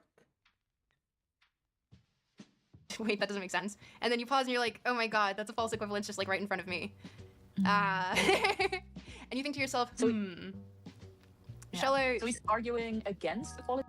Also, I think this is a forced guess, unless I'm being stupid. This could be here, this could be here or here. It could be anywhere, basically. Can't be there. One has to be here. It could be anywhere. Yeah, it could be under here. One has to be here. One could be here, but it could also be here and also over here. This is the problem. So like they could both be here and here, but well, hold on, wait. I cracked it. It's right here. There we go. 1, 2, 3. Oh yeah, wait, and this one still here, so that means this has to be like that, which means let's go. I cracked this case wide open. This is why I can't do Minesweeper while I'm thinking, or while I'm distracted. Equality? Yes. And You're saying that it his can't reason is, well, exist. society can't be equal, or we can't have equal rights because we're not all the same. Essentially because we are not genetically Identical. We cannot be equal. Okay. Yeah. So it was just Yeah, kind of like a very much definitely like, did I actually just read that? Is that something that was literally just put in front of my face? And it was put in front of my face. But you know, and it's the thing is that and it was written in, I believe, 2012, 2013. It's a work of it's a work that it's got a lot of fallacies in it, genuinely. And I think that's once you're able to decipher them, you're kind of just like, oh man, I'm reading through this and I'm like, but because the thing is that I fundamentally I don't know Nick Land personally. I can't say that I hate him because I don't know him. But reading through his work, I was just kind of like, oh, this is really depressing. Because there were some works originally that I thought of his that were like, you know, sci-fi stuff that was quite good. But I found it kind of depressing afterwards. So just like, why would you who got a PhD in philosophy from a fairly new program at the University of Warwick, I'm going to keep saying it like that because why would you forget that there's an extra W in there? Also, to be clear, it wasn't Nick Land that said that. That was Yarvin, wasn't it? Like, didn't we just see that? It was Yarvin who wrote Dark Enlightenment, right?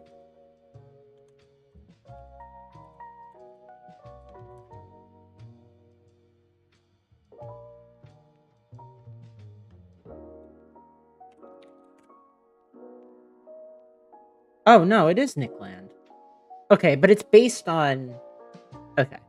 Alright, that's... Sorry, I just got confused there. UK, that's so crazy. But, They love not pronouncing letters, man. we should really help them out. Yeah. But, What do you mean it's Leicester? It's clearly Leicester, what the fuck? Yeah, exactly. Glasgow.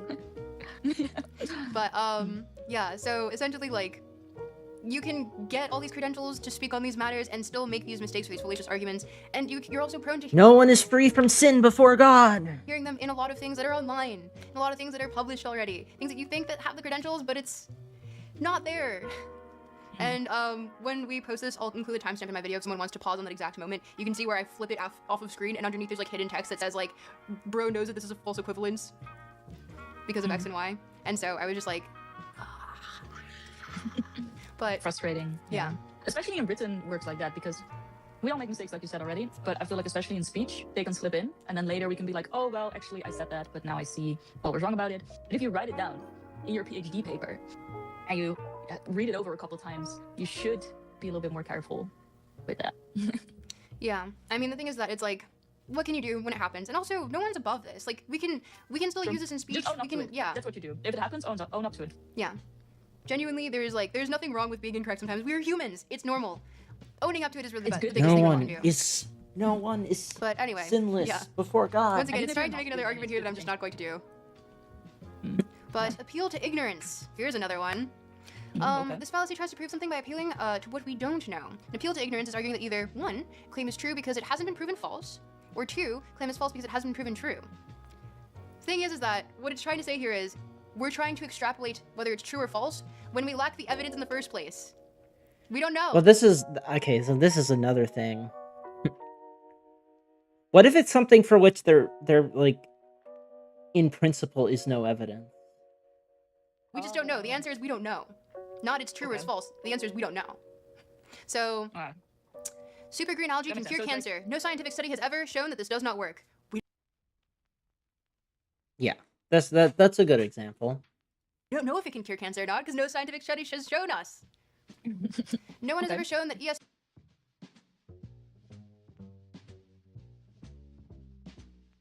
Yeah, exactly. It's entirely possible for that to happen.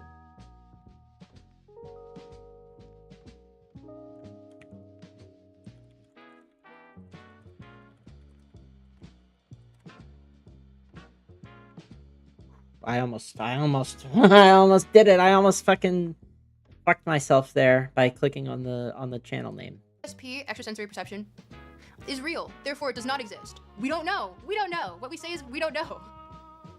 Well, Real. hold on. Therefore, it does not exist. No. See, this is the problem, right? Is that no one has ever shown that goblins don't exist. Therefore, we don't know if how do I explain this? This is actually a great example where how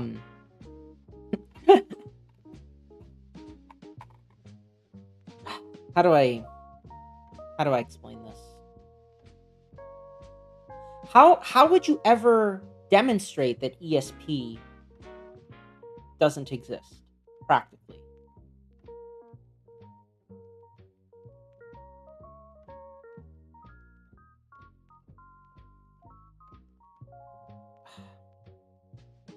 Like this is the problem I have with again, this is the problem I have with logical fallacies. I am confident in saying ESP does not exist based on the fact that it has never been demonstrated to exist. Because that's what I mean when I talk about something existing or not. It's like, can it be demonstrated to exist? And this is a great example of a perfectly cogent abductive inference. So let's try to do something with this, right? So all previous cases of extrasensory perception that have been tested in a controlled environment have been shown to be something other than extrasensory perception. Right? So that's the observation.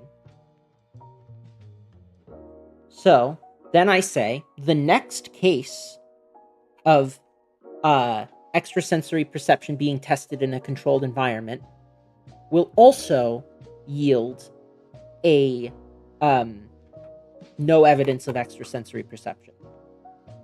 So that's the inductive argument. From that, I can make an abductive argument about what the best explanation for that observation is. The best explanation for the observation that no one has ever been able to demonstrate ESP in a controlled environment is that there is no ESP. That is the theory, that's the abductive inference behind that I think explains the underlying observations. Is that irrational? I don't think so. I think that's very rational.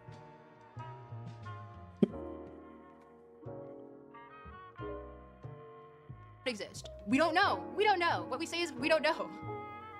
Okay. So essentially, it's an appeal to ignorance because it is trying to say, because we don't know, it is true or it is false. When it's just, we're ignorant. We don't know. Like, can you prove?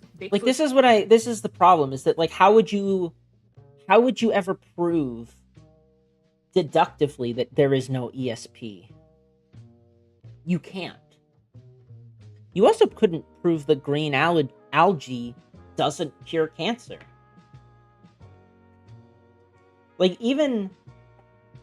note that even if there were studies that said that it does not work, it would always be possible in principle to say that we don't know, which is why scientists don't generally say that. They say that you either reject the null hypothesis or you fail to reject the null hypothesis. So, like, even if there were even if we did studies and green algae had no significant effects on cancer survival, all that science would say is that they fail to reject the null hypothesis. But we, as observers, as people who are not idiots, or not that, but people who are trying to navigate the world and trying to be efficient with our use of language and aren't trying to be super technical, we would just say green algae doesn't cure cancer.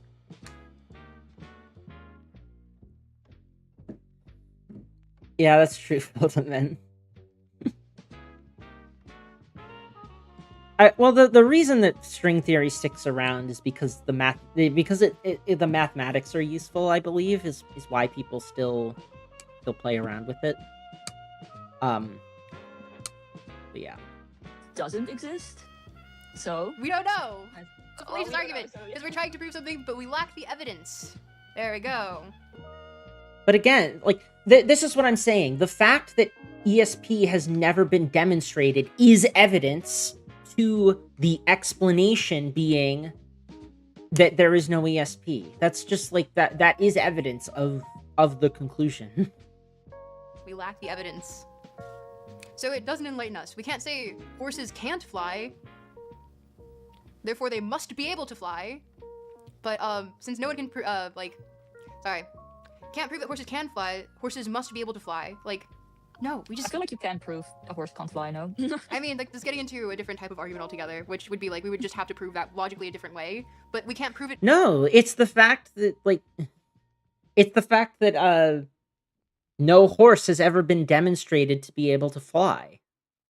Also, horses can fly if they're in airplanes. Through this exact argument structure, because it is a fallacious argument. Because if you try to appeal to ignorance, Yeah, it's a deductively fallacious argument, but it's perfectly cogent when it's inductive or abductive. if you say because we can't prove X, therefore Y, fallacious argument. That is an appeal to ignorance. Yeah. Okay. Makes sense. False dilemma. You are forced to choose between two unattractive possibilities, and is also known as a false dilemma. So one is, you have to listen to reason. Either you must sell your car to pay your rent, or the landlord will throw you out on the street. Obviously, you aren't going to sell your car, so you're going to be evicted. This is the argument of, you have two choices, and the answer is, but what about the secret third thing? Oh. Yeah, essentially, you only have two choices. Presenting you. Yeah, this is, I mean, sometimes there really are only two choices, but yeah, that's true. Only two or a few options, but that's not all the options. Yeah. Actually. Okay. Because as you can see, you can just sell your DVD player, as the oldest textbook is, and TV. I don't really care about. Only two secret. Wishing of my. Oh, begging the question. Ooh, this one's interesting. Hold on. How are we doing, audience surrogate? Good. A little hot, but I hope the wishing of my fan isn't too bothersome on my micro. I don't think it is. So No, I don't think chat so. would have complained, or you would have. I'm doing good. I think we're following along so far. Yeah, we're speeding through these, so We this is gonna truly be a quick one. So we're gonna have time for so much GeoGuessr. Oh, We are. already we looking are. forward to it. All right, Hey, It's gonna listen. be a little. I wanna talk Straight about after the begging the lectures, question GeoGuessr because this one is time, real GeoGuessr. interesting, actually. But okay. Yay. Next we have. I'm gonna use this as a pointer. Sure. A pointer. Ooh. Yes. So we have begging the question, which is essentially trying to I prove a heard a lot. conclusion when that conclusion is sorry. Words. Hello. Trying to prove a conclusion using this very same conclusion as support. X is true because X is Okay. true. It's true. Tropical stock is a duke because tropical stock is a duke. Because- Is like they're the owner of land in Europe. I don't know what is a duke exactly. Well, I mean, yeah, it would be owner of a duchy. So technically, the second one would prove that I'm a duke. The first one would just be like tropical stock is a duke because they're called Duke Tropical. Okay. Okay. So No, that's not begging. That would actually be equivalent. That would be a false equivalence, actually, because it's equivocating on the use of the word duke. But God, they really go for all the religious examples. Come on. Well, I feel like your audience is nice and balanced. They have discernment. We're all smart here, guys, aren't we? So I'm sure we are, but I don't want anyone to like try later on in the comments and be And like, fight about but it." wait, there's more. Like, no, there's not more actually. All We're citizens just have a very right to fair dry trial looking because at those whom the arguments. state is obliged to protect and give consideration are automatically due to judicial criminal proceedings that are equitable by any reasonable standard. this one does not make any sense to me.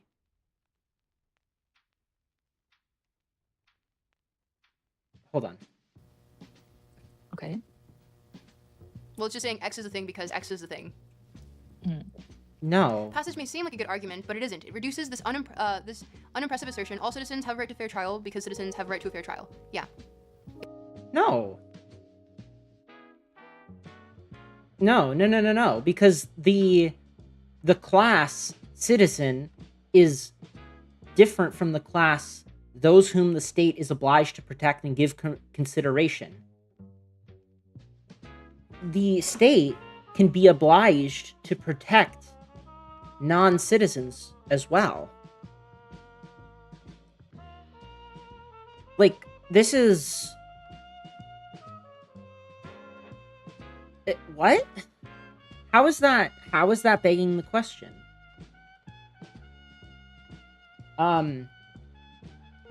If I say all rectangles, sorry,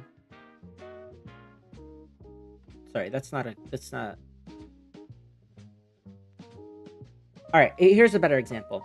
All equilateral triangles can have their area calculated by the formula base times height divided by 2, because all triangles can have their area calculated by the formula base times height divided by 2. Like, is that begging the question? Not really. Because it's me saying that is it begging the question because I'm saying that how do I explain this?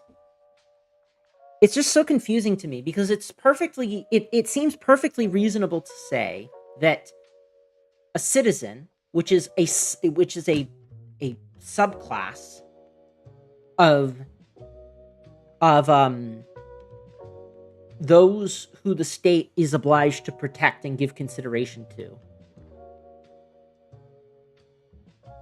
Like, why is it fallacious to say the state gives a right of fair trial to people who it is obliged to protect and give consideration to? Citizens are one group that the state is obliged to give protection and consideration to. Ergo, citizens have the right to a fair trial. That's very basic inferring from the general to the particular, or from a more general to a less general state. That's not begging the question in the way that people generally mean it. And this kind of gets to a broader point, which is that there is an argument to be made that all deductive arguments beg the question. And let me explain how I mean that. Because if we say that this argument is begging the question, right? We would need to justify that basically by saying that if you already include the necessary information in the premises to get to the conclusion that you want to reach, then it must be the case that you're begging the question. But if that's the case, then all deductive arguments have to be begging the question, because all deductive arguments already contain all of the required information in order to get to the conclusion. Deductive arguments are conservative in the sense that you can never arrive at a conclusion from a deductive argument that wasn't already implied by the premises. Like, it's already latently there, if that makes any sense. And it's why you can derive any tautology from any set of premises. You know? So if we're going to use this as the definition of begging the question, then all arguments beg the question. And in which case, begging the question is just not that important of a thing to care about, because all arguments do it. Basically, it has a lot more words in there. Okay. So it's it just sort of describes the thing. Yeah, it just says, all citizens have a right to a fair trial, because all citizens have a right to a fair trial. But yeah, it doesn't say that. Because again, unless you want to say that it already latently includes citizens, in which case all deductive arguments latently include their conclusions. Mm-hmm. And it's like, it's subtle, but it's often synonymous with a tautology. Yeah, circular reasoning is subtle, as we said. But it can snare. Yeah, so if it's a tautology, then every theorem begs the question. Because all theorems are tautologies within their systems. They're even its own creators. And if you just say the argument and the premise and the conclusion are the same, if you logically map out your argument like we did in class 1, and you realize that your conclusion and your premise are the same, you've made a fallacious argument. You've begged. Here's a better. No, I'm actually not gonna say. To the question. Okay. Yeah, begging the question is also called circular reasoning then sometimes. Yes, there's overlap. They're not exactly the same, but we'll get to that at another time. Or you could just watch another video where they explain the difference between the two. But we're keeping it simple. They're using this synonymously here, which I think we disagreed with. So here's the thing: is that I think a better, more useful way of thinking about circular reasoning / begging the question is asking whether or not somebody who doesn't already agree with the conclusion would have good reasons to accept the premises. So, just as an example, like with the Bible example, we know that God exists because the Bible says that he exists. And we should trust the Bible because it's divinely inspired. Therefore, God exists. Would someone who does not believe in God, who doesn't agree with that conclusion, God exists, have reason to accept the prior premises that lead to that conclusion? I wouldn't think so. And that's why I would be comfortable calling that circular reasoning. I think that's a way more useful like definition of it, is whether or not you're appealing to a premise that that would be in dispute or not. If it's a premise that you accept primarily because of the fact that you already agree with the conclusion, then it's circular / begging the question. Prior, but yeah. So next we have our slippery slope argument, which is essentially the metaphor behind it is when you go on a steep incline and you start losing your. You linked that book in stream chat if you want some examples of bad arguments. Oh, the cosmology book, or the cosmological argument book. Let me take a look at that. Stream chat. Oh, I see it.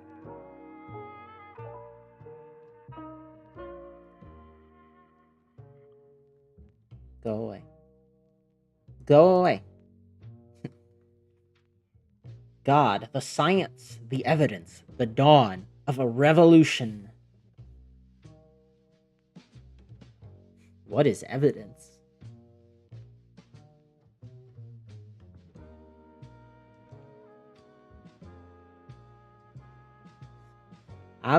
Okay.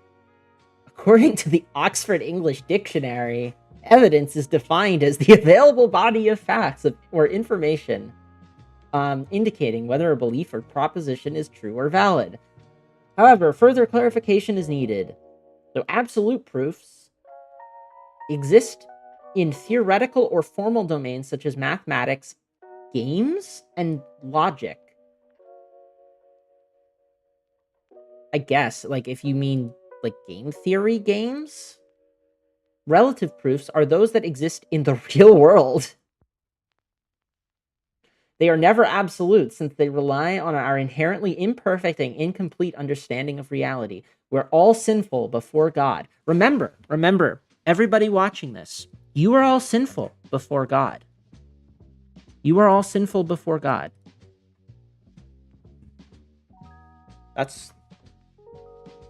We are imperfect beings because we are all sinful before God. No, they mean games as in game theory games. This is I have the brainworm now. I can't see somebody be like, "Oh, we're all imperfect. We all err in our reasoning. We all make fallacious judgments." Like, I can't see that as anything other than we are all sinful before God now. I know too much.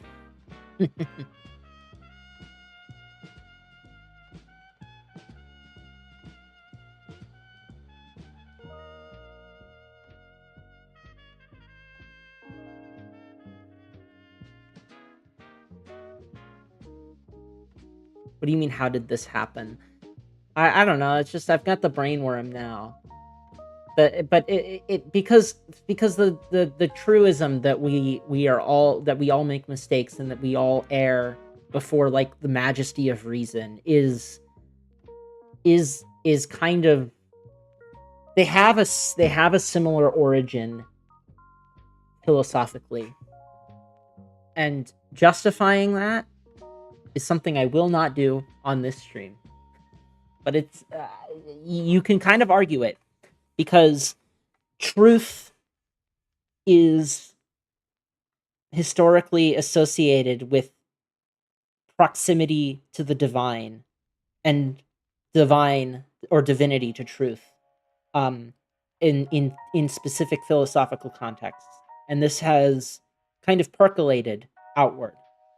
So, like, the idea of the human as a finite being,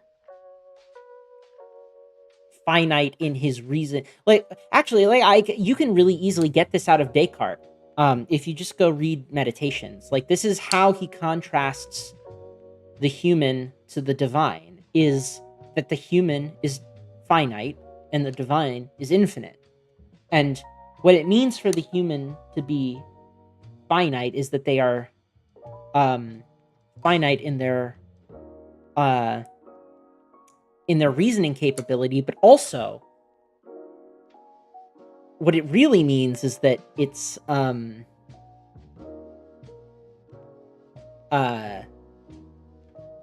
what it also means is that you are sinful before God, that we all fail before God. It's the imposition of the it's what it is it's a slave morality.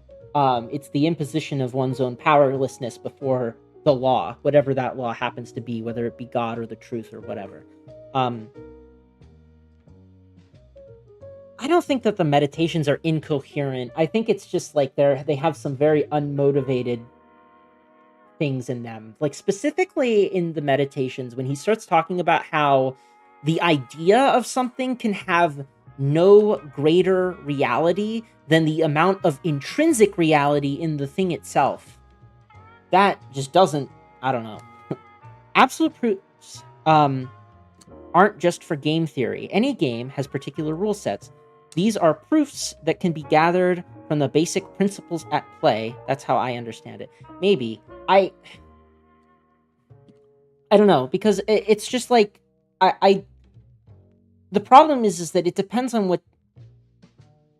I think that already is imposing a particular idea of what a game is onto things, and I don't want to do that, because when you start talking about games with particular rule sets and like what the goal of the game is in playing it, you're already kind of outside of what people generally are doing when they are playing games, or at least often what they are doing. Like, does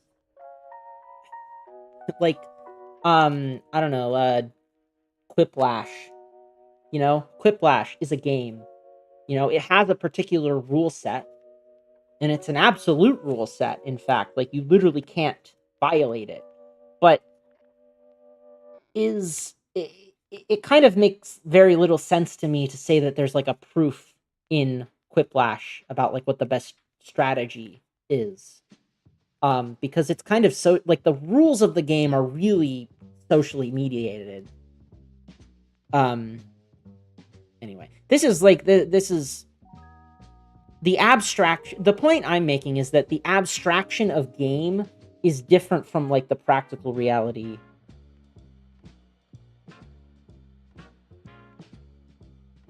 The best strategy would never be an absolute proof. What do you mean? Hold on, there's a footnote here. I want to see what they have to say about it.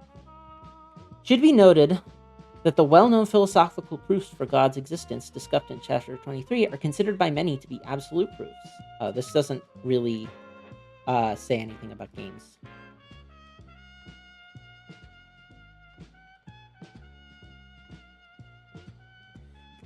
Okay. I see. So I see what you mean now.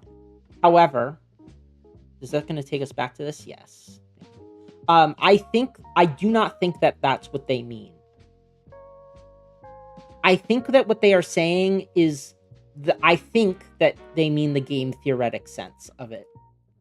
That's just, I could be wrong, but I'm pretty sure that what we are talking about is like Nash equilibriums and stuff like that. Like, what is, like, you can reason from the rules about what the strategy is. Anyway, sorry, Envy, I ignored you earlier. What am I reading? I'm reading something that August linked me. I'm kind of getting off topic here. I was reviewing Tropical Stuck and Internet Ugly on logical fallacies. I'm not very impressed personally. I am. It makes me sad because again, I like Tropical Stuck. I've liked her videos, but I feel as if her coverage of logical fallacies has been not great. And for what it's worth, the resource that she's working with is also not great. And this is a mistake that I think a lot of people make. Not just her. It's made by the textbook that she's drawing from. This is a textbook that she's drawing from. And just like people who try to teach logic or rhetoric or philosophy to students, I do not think that people should start with logical fallacies or ever get to logical fallacies, because unless you are literally doing formal fallacies and you're talking about deductive arguments, fallacies are not like this stable, important class of theoretical objects that you need to have knowledge of. And I think that it's actually bad to get people thinking in terms of what is fallacious or not, because I think it will make them miss important arguments that are deductively fallacious. And and again, to be clear, if you're doing logic specifically, I'm reminded of when Northern Lion played that fallacy game and he kind of accent. Yes, I know. I'm exactly. I actually think I went over that on stream even. But like, Northern Lion brought up a lot of really good points about and obviously he was kind of joking about it, but like he actually did a couple of times bring up points where in everyday normal human conversation you will use fallacies that are deductively invalid but are perfectly appropriate for the situation. Again, all courtroom reasoning is deductively fallacious. All scientific reasoning is deductively fallacious, unless like you're talking about like, I don't know, theoretical physics, I guess. But even theoretical physics is like based on some underlying observation. Like, it's kind of playing within the rules, but it's not like when you talk about scientific theories, all of those are deductively fallacious. Relativity is deductively fallacious. Quantum mechanics is deductively fallacious. Plate tectonics, deductively fallacious. All of them are deductively fallacious. And that's okay, because deductive arguments are not the end-all be-all. Deductive arguments are about the structure. They're about the inference structure. They're not about truth, really. Truth in deductive logic is literally just an assignment of 1 or 0 to sentences. It doesn't mean anything inherently until we insert things into that structure and and try to play with that, which is again why I was saying earlier that soundness in the sense of being valid and the premises are true, this is entirely extra deductive. It doesn't have anything to do with deductive reasoning at all. When you say an argument is sound, not in the context of actual formal logic where soundness has a different meaning in terms of soundness and completeness, that's a different thing. But if you say an argument is sound, that is a judgment that does not exist within the logical system itself. Again, already used this, but it's worth repeating. All men are mortal. Socrates is a man. Socrates is mortal. This is a sound argument, but the soundness of the argument does not come from the structure. It comes from our assessment of the premises that make up the argument. It could be structurally valid no matter what, because of the inference form.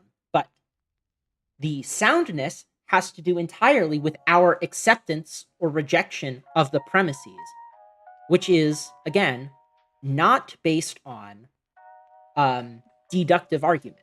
The premises are validated by experience. We say all men are mortal because we've never seen a man who is immortal. We say that Socrates was a man because of historical evidence to that effect. There is no deductive proof that Socrates was a man. So, footing and sliding into disaster. Oh, hold on. For example, they're using wait this for the synonymously advanced here, which I gases. think we disagreed with prior, but yeah. So next we have our slippery slope argument, which is essentially the metaphor behind it is when you go on a steep incline and you start losing your footing and sliding into disaster. The fallacy. Whoa, Don't whoa, slip we're and fall. sliding into the next conclusion. Oh no. Okay, okay. But it Yeah, see, this is again like some slopes are slippery. It's just true. Some slopes are slippery. it's essentially just arguing erroneously that one action will inevitably lead into the next action, which will result in a dire outcome. It doesn't always need to be a dire outcome, it can just be an outcome. One thing will always lead to the next. But does a slippery slope argument need to imply absolute certainty? If I say the construction of internment camps for undocumented immigrants is a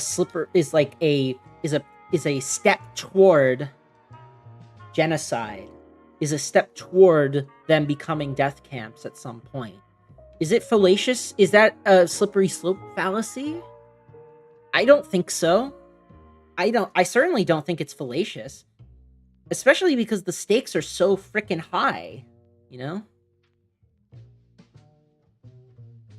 Yeah, exactly. It's better to just say that you have whether or not a slope is slippery is a question that is validated through experience and evidence that comes from from history, from studies, that kind of thing, right?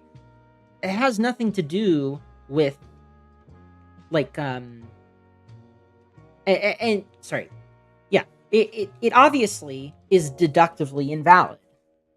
But it would also be really silly to say, if somebody says, like, don't walk on that slope, it's slippery.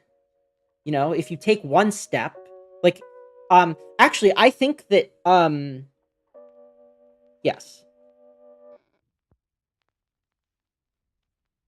Well, yes, it's invalid as stated, but that's not really the point that I'm making. Like, I'm saying that almost every argument is invalid as stated. There is no way to make this argument valid as stated unless you include a lot of additional premises that basically already presuppose the conclusion. Because again, deductive arguments and deductive arguments are different from most arguments you will ever have in your life. That's the point that I'm trying to make here. And that it's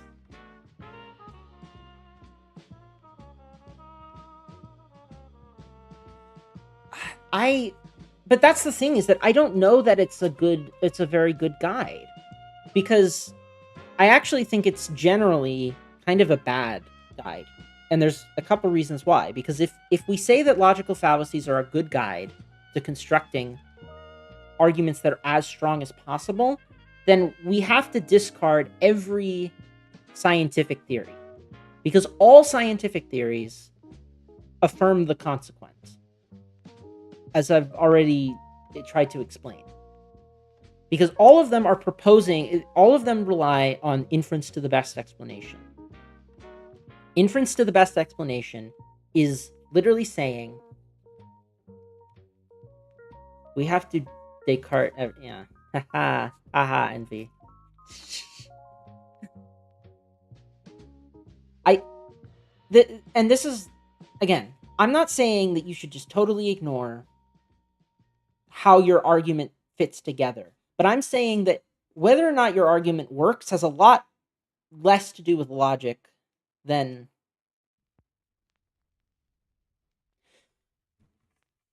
But inference to the best explanation is the best... But my point is that inference to the best explanation is deductively invalid, because it affirms the consequent. Always. Like, there is no example of inference to the best explanation that does not affirm the consequent. That's the point that I'm making. And whether or not an argument is stronger does not... Whether or not the argument... is stronger is not going to have to do with whether or not it's more deductively valid, because it just either is or it is not deductively valid. There's no gradation of deductive validity.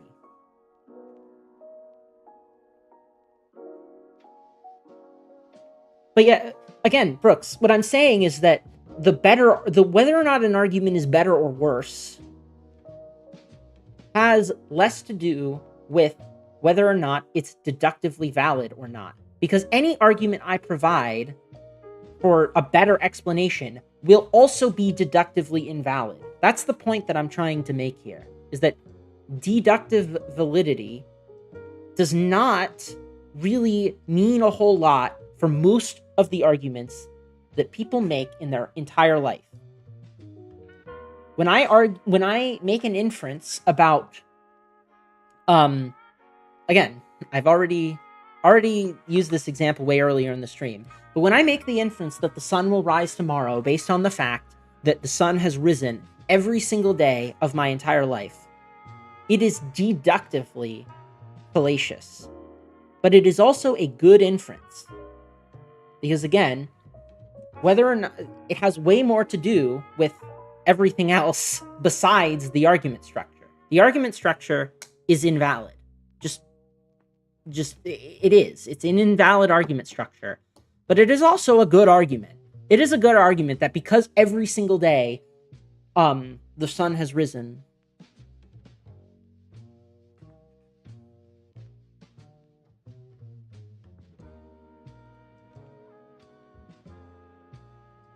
I'm not disagreeing. I'm not sure I fully understand. The point that I'm trying to make here is that I think that it is bad to teach logical fallacies this way, because I think what it leads to is less introspection on the part of the people involved. I think that when and I know this because like I used to be this, and I also used to know people like this. Where basically it just becomes a case where you identify a logical fallacy and then you turn your brain off. And I don't like teaching people logical fallacies for that exact reason. And in my logic class, we didn't talk about logical fallacies ever. Not once did we mention logical fallacy, because it wasn't relevant to the structure of the argument at all.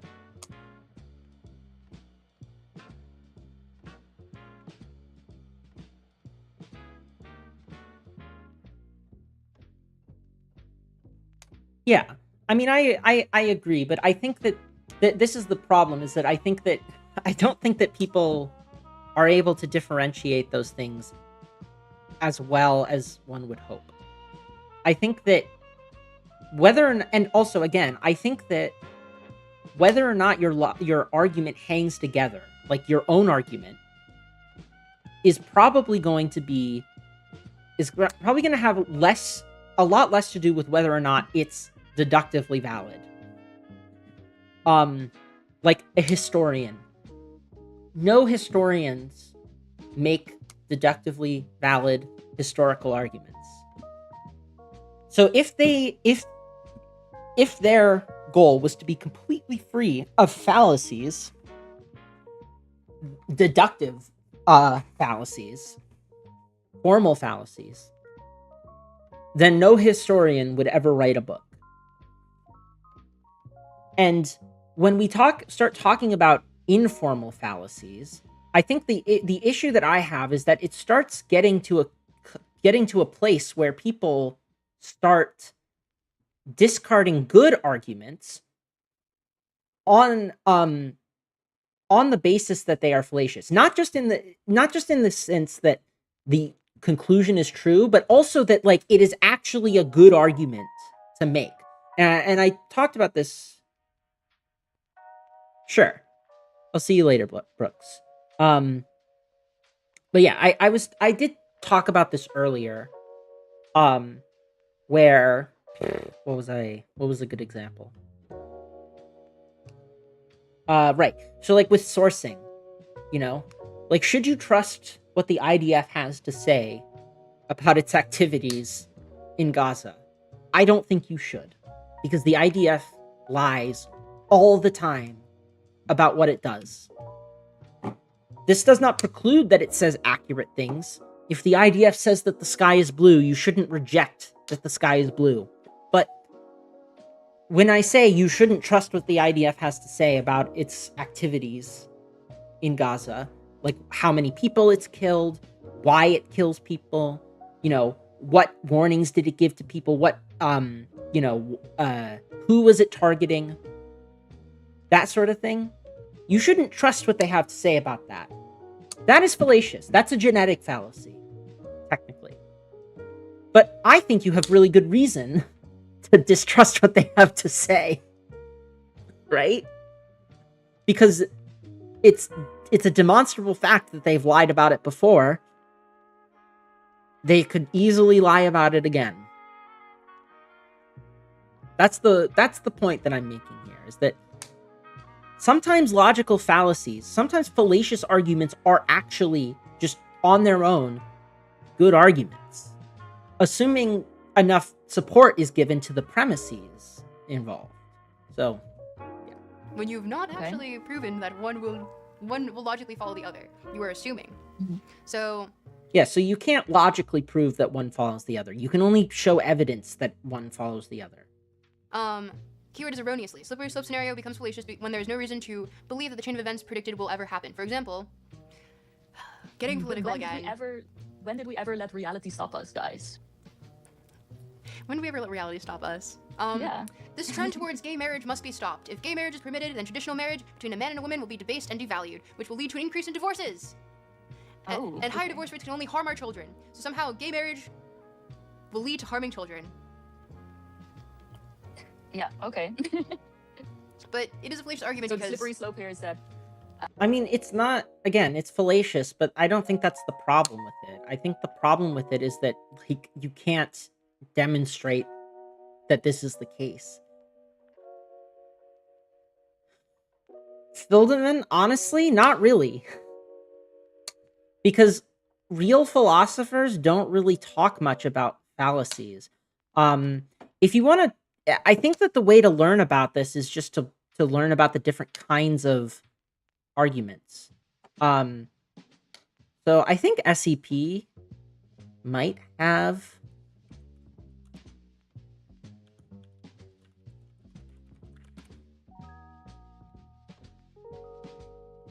Is this an example? Yes. So the SEP article on this has a section on types of arguments.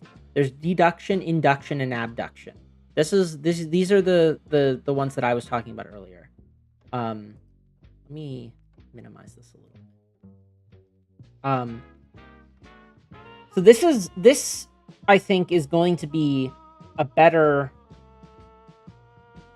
example, right? So one of the most extensively studied types of argument throughout the centuries are, perhaps surprisingly, arguments that appear legitimate but are not, known as fallacious arguments. Yeah, so in Aristotle, that sort of thing. Beyond their presumed usefulness in teaching presumed, right?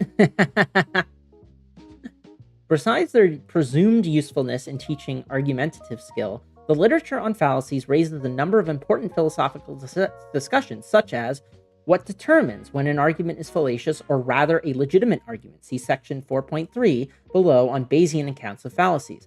What causes certain arguments to be fallacious? Is the focus on fallacies a useful approach to arguments at all? Massey, 1981. I've never read this, actually. This would be a good thing to read.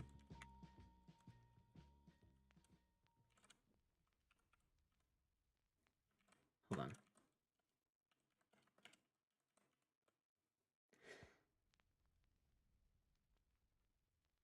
Yeah, I would just look at this thing.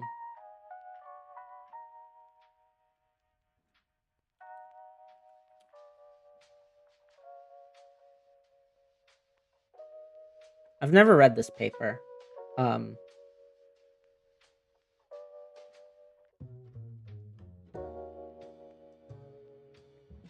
I'm gonna read this later, probably. Is there a PDF?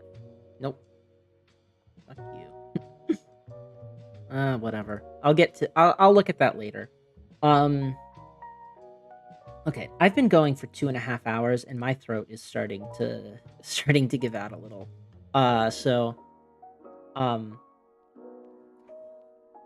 This is that's about all I have to say. Again, I'm doing my best here to be nice because again, I don't think that Tropical Stuck is the only person, far from the only person who makes this mistake. I think that basically whenever fallacies are taught, this mistake comes up.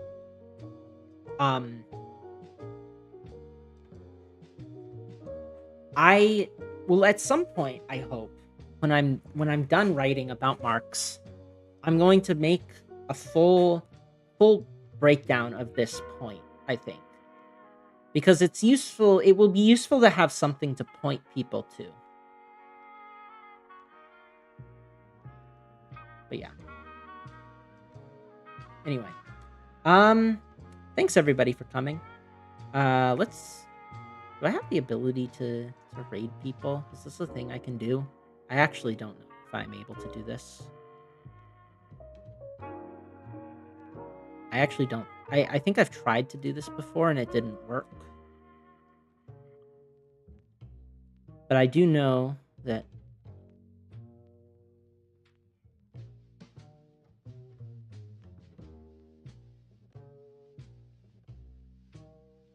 it is a thing on YouTube, but I don't think that I have the ability to do it. Ongoing reading of Klosowski's Nietzsche.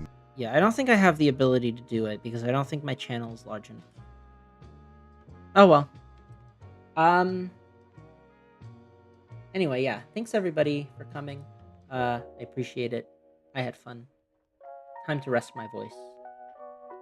Goodbye.